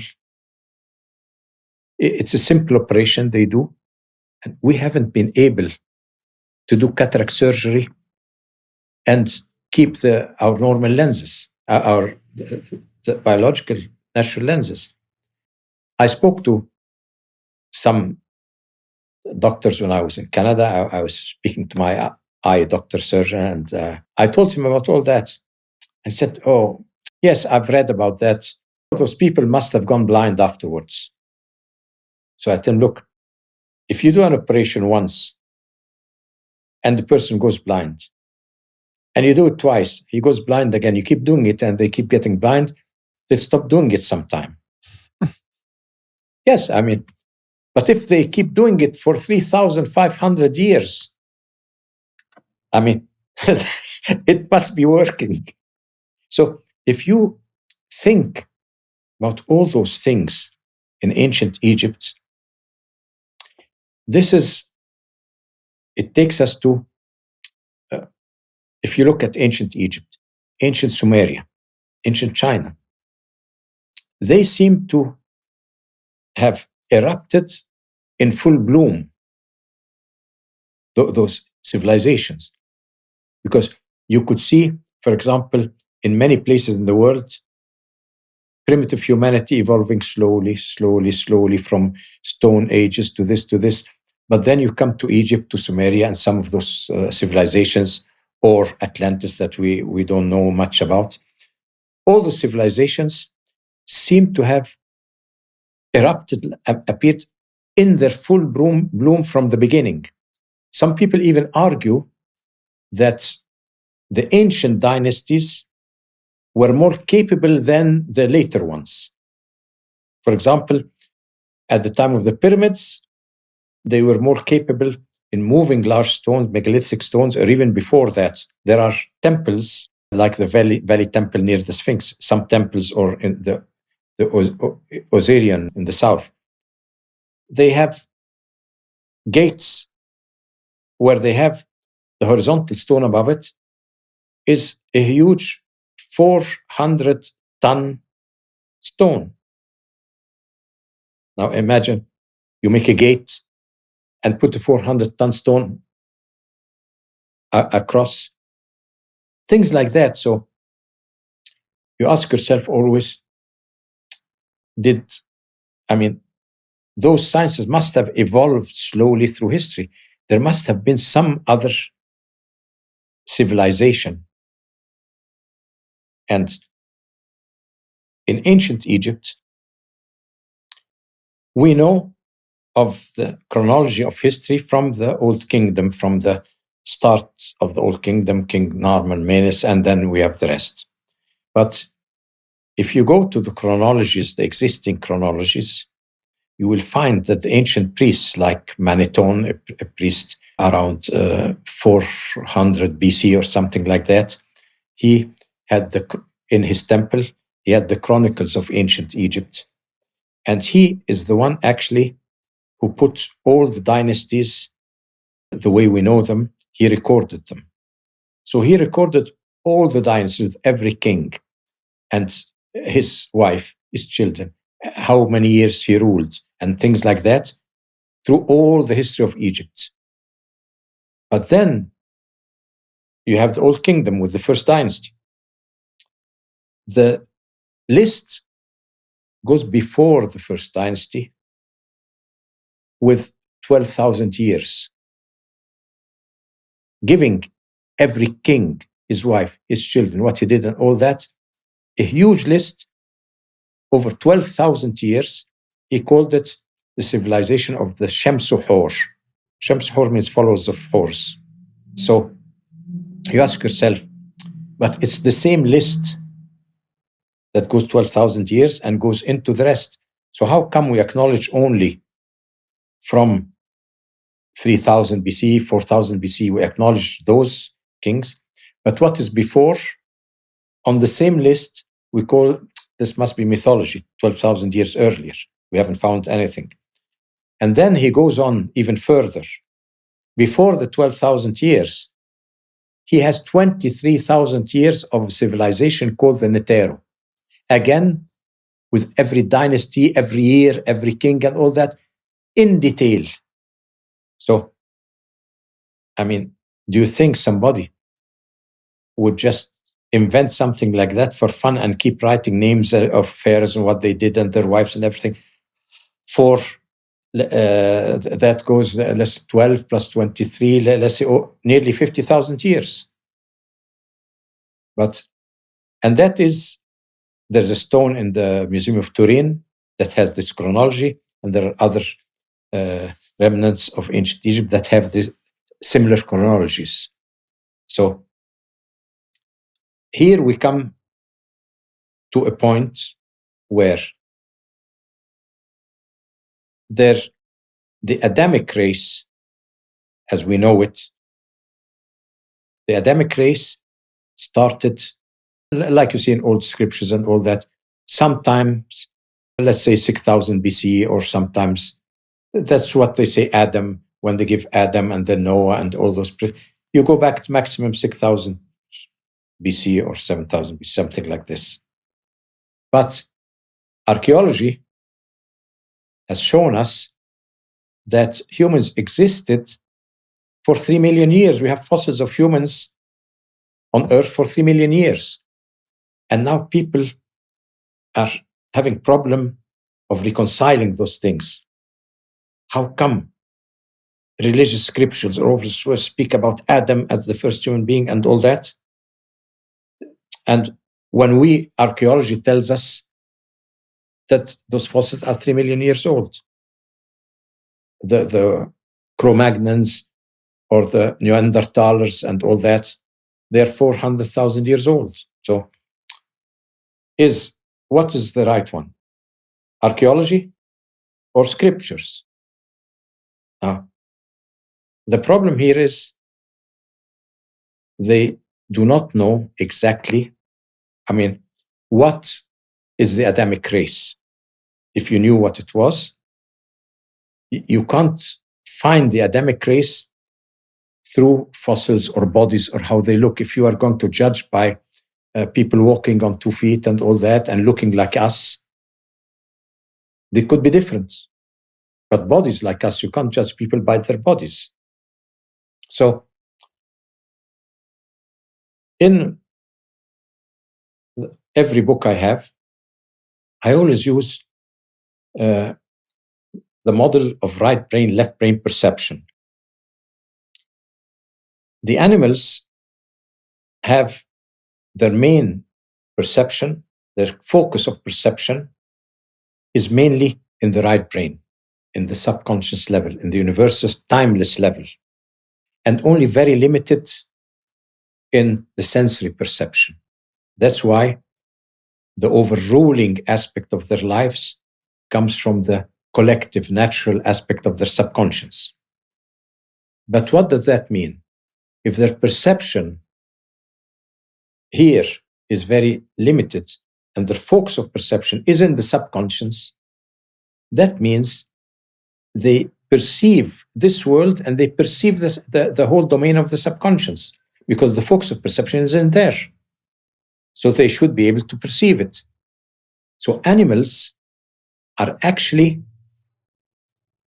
walking with us, but they are living simultaneously, consciously, with their perception in a multidimensional world. And the ancient Egyptians placed the divinities and humanity and the animals in between as the messengers between the gods and the humans. Why? Because an animal is already living on the other side. So an animal looks at life and death in a different way than we do, because he's equally present in his body and outside. So whether he looks to the right or to the left doesn't really matter. So the animals in nature, the whole life and death thing, first of all, in nature, it is balanced by needs, not like humans who just kill. No, they kill what they need. So, but to them, killing and going from one dimension to that is normal. So the ancient Egyptians had, for example, the dog Anu or Anubis, the black dog or jackal. This dog usually roams around cemeteries when people are buried. And he accompanies the dead when they die. He accompanies them to the other dimension. That means he's living here, but equally living there.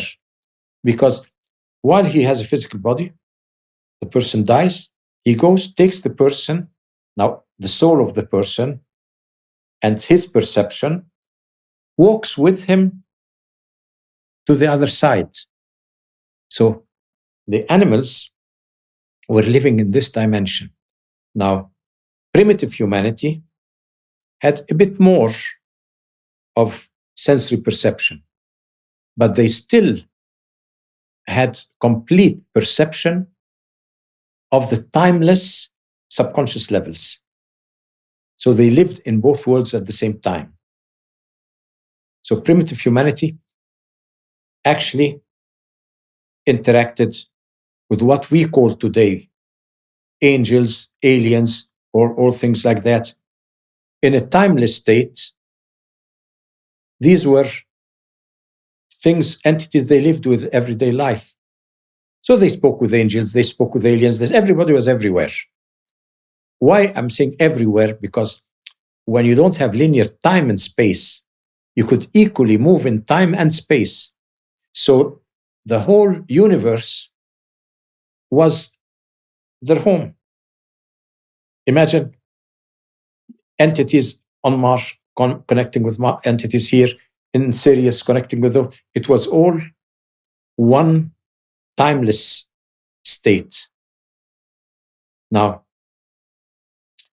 as the focus of consciousness moved more into, let's say, the left brain perception,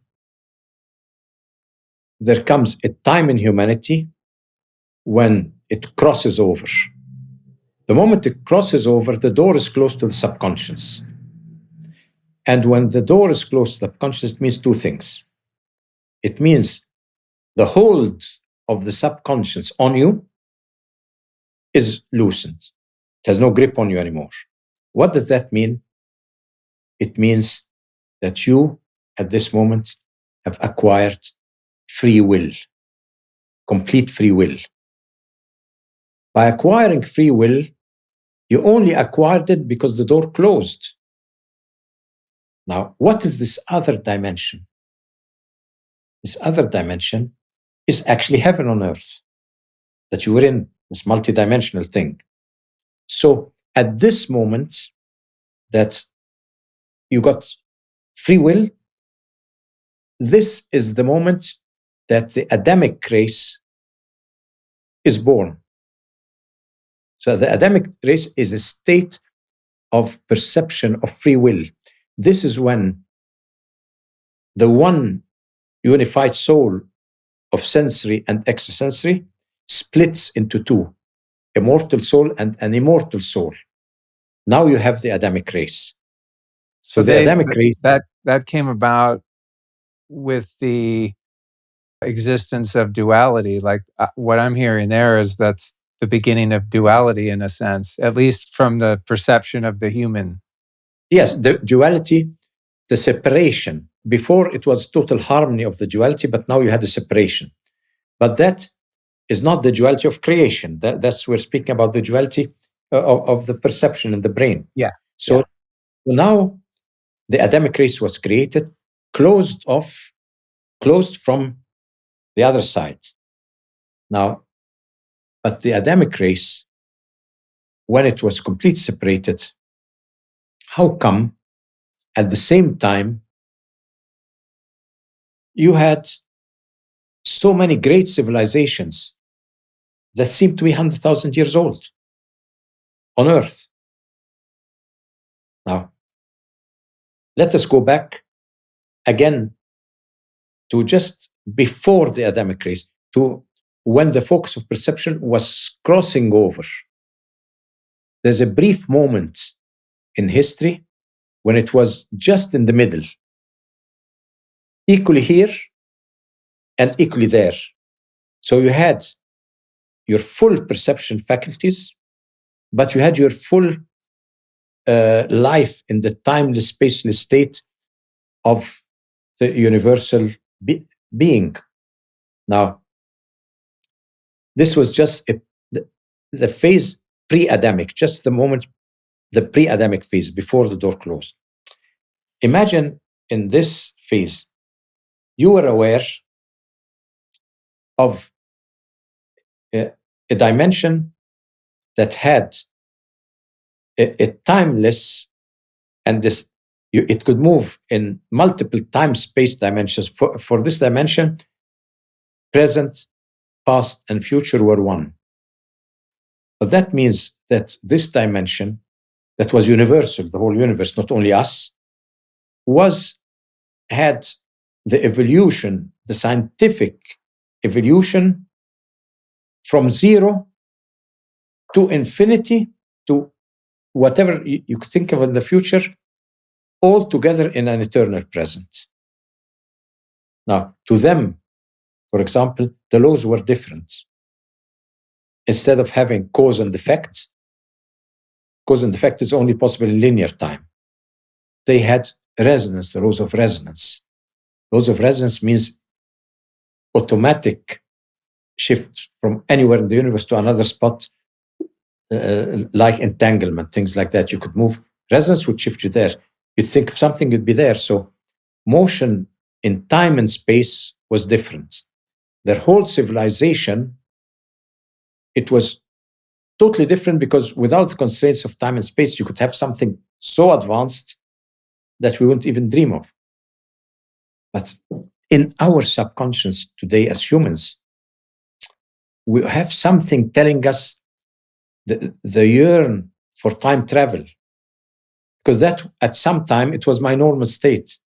Now I'm trying to replicate it in time and space, you see.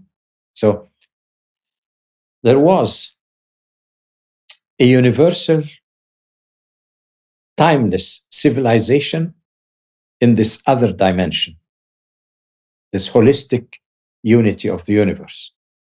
Now, as humanity broke loose from that dimension, remnants of that civilization went through the doorway with them, created now not a unified, because now we're in time and space, created legacies on the earth, created a legacy in Egypt, a legacy in Sumeria, a legacy in Atlantis.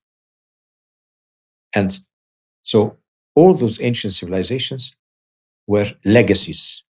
Now, what the ancient Egyptian chronology speaks of, the 50,000 years of the demigods, or the Neteru and the Shams Hor, these would be probably the 50,000 years in history when the focus was in the middle between the two.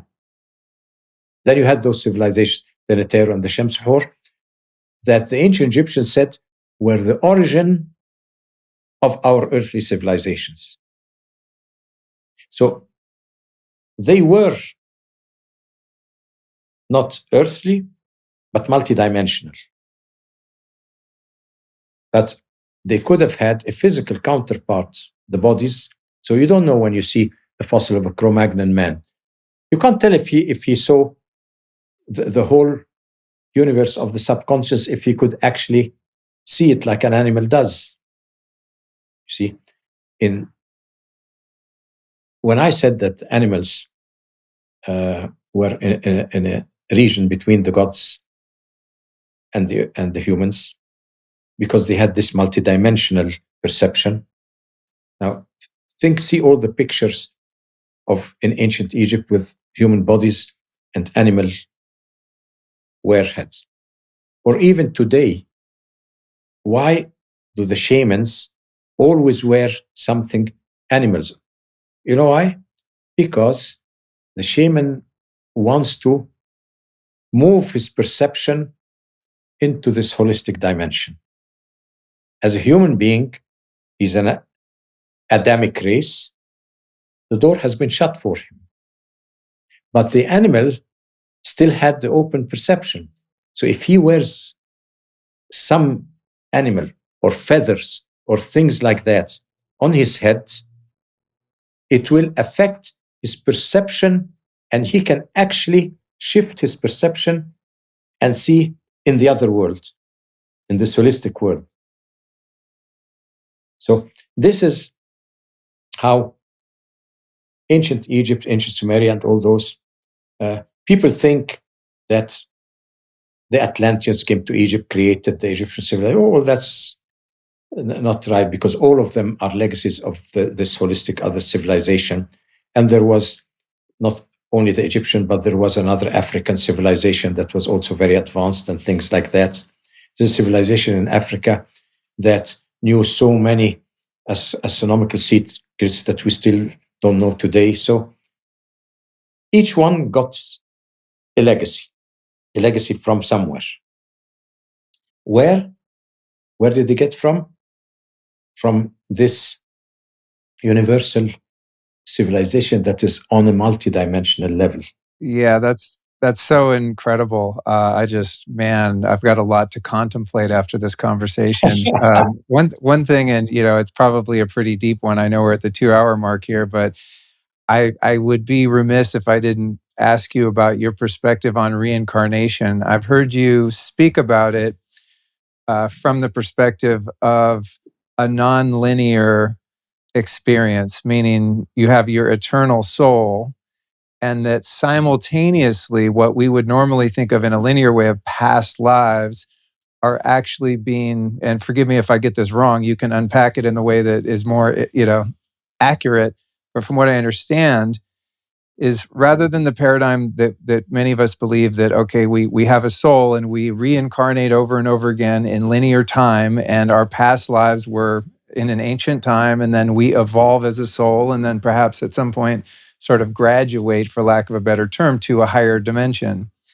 And I've heard you talk about it more from the standpoint of the eternal soul existing in all time and space, and simultaneously experiencing different sort of avatars or temporal souls that are here on Earth or in many dimensions, evolving all at once in a linear sense.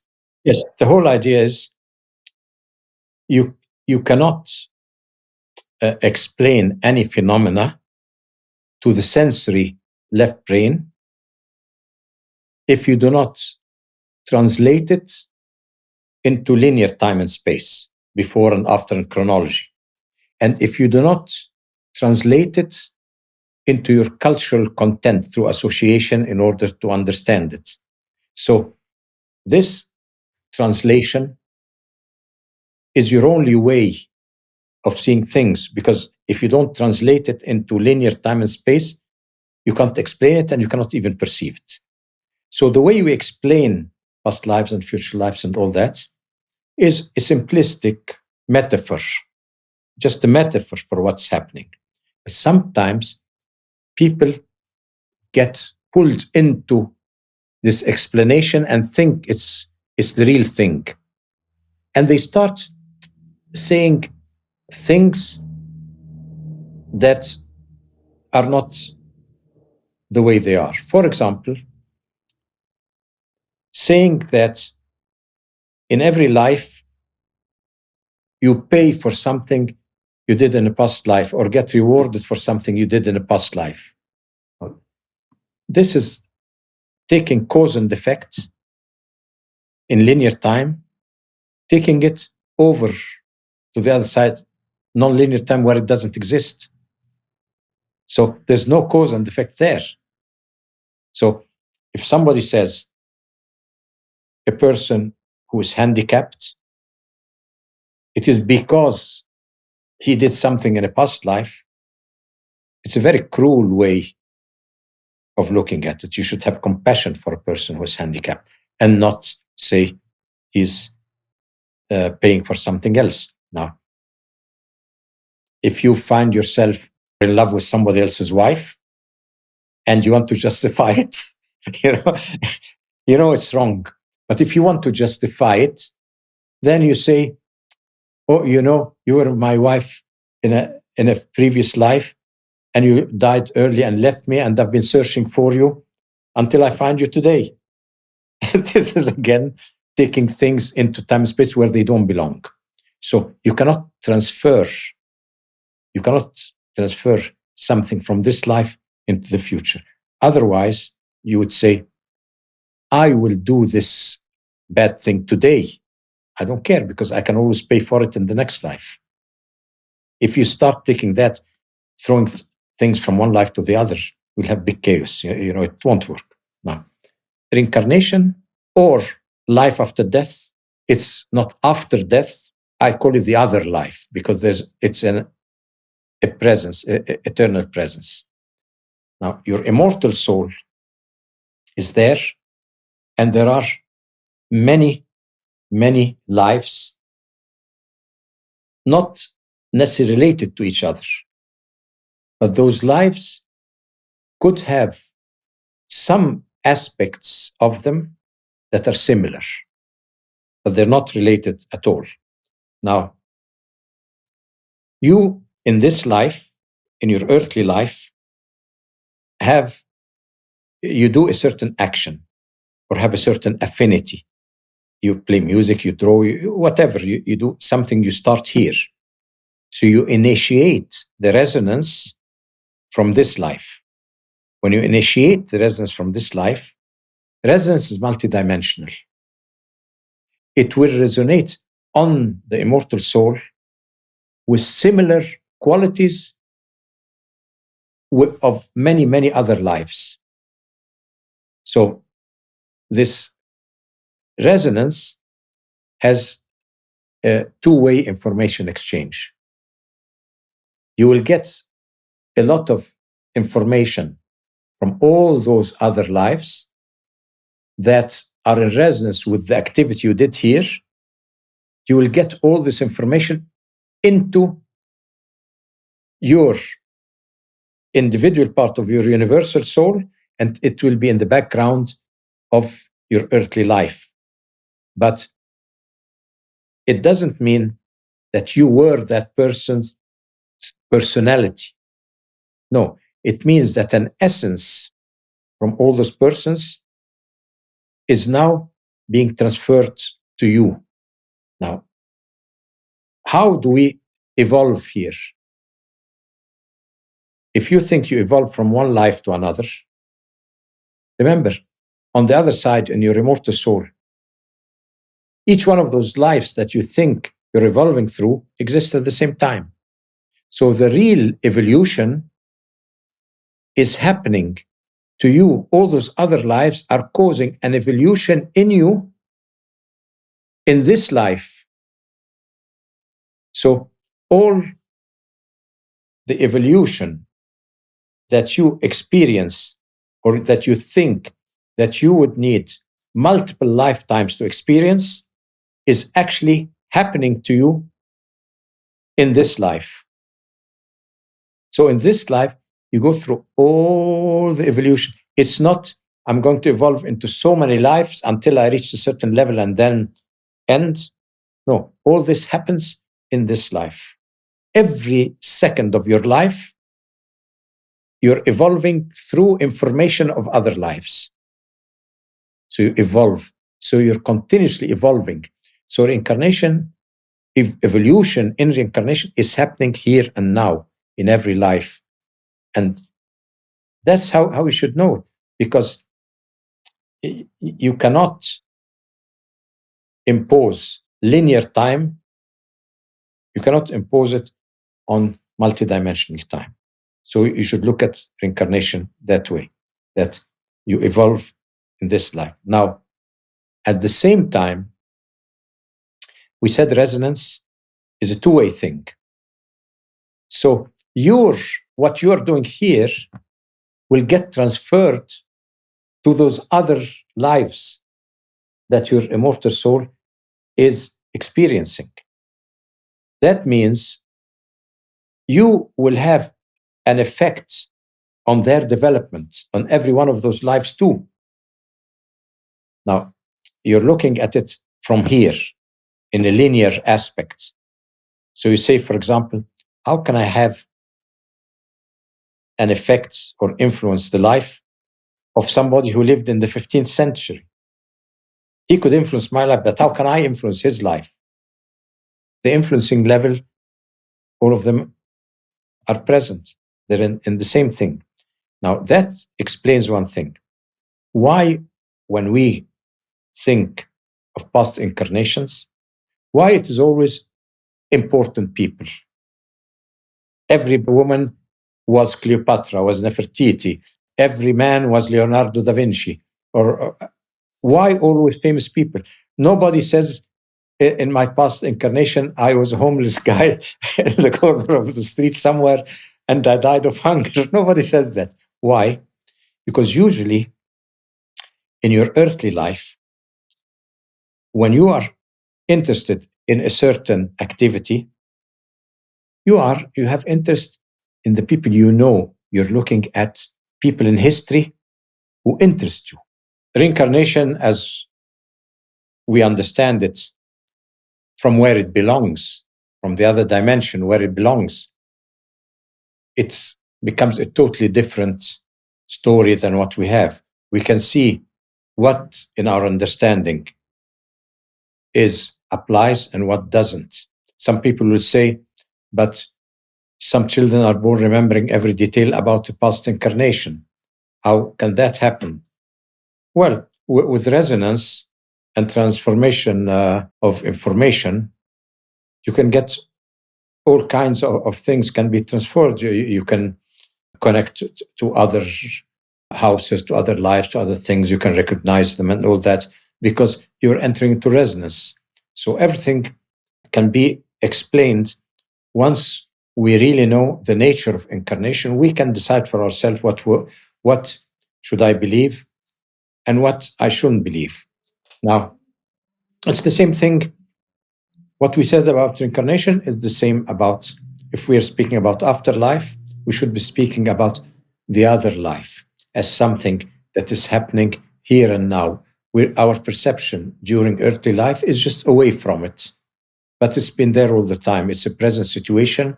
We are now shifted our perception into earthly life, and we'll go back to the other life where we were always there, because this other life where we'll go to is existing in our subconscious. So we never left it to begin with.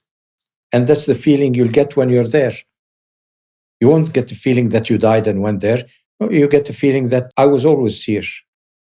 And so this is the way to look at things from the reality of their presence, in their domain, in the right domain. Because we are speaking about things that are extrasensory, that belong to multidimensionality.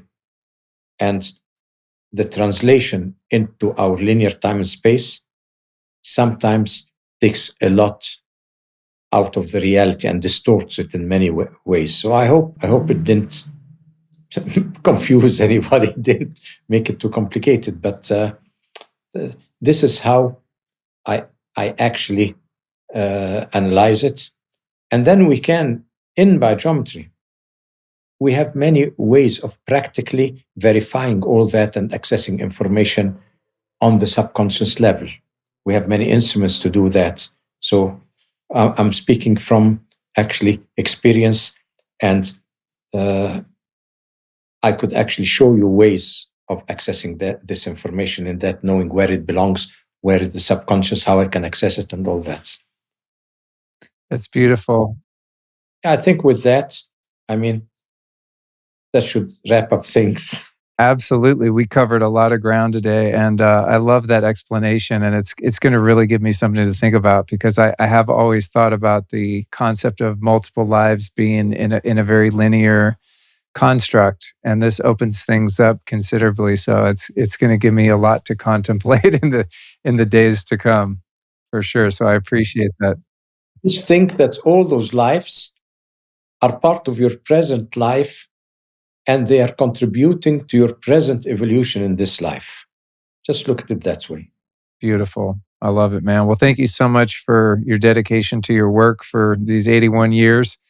And thank you for taking such a great time with me today. I learned a lot, and I'm really excited to share this with the audience. I know people are really going to enjoy this, and it's going to give them something to think about too. So I appreciate it.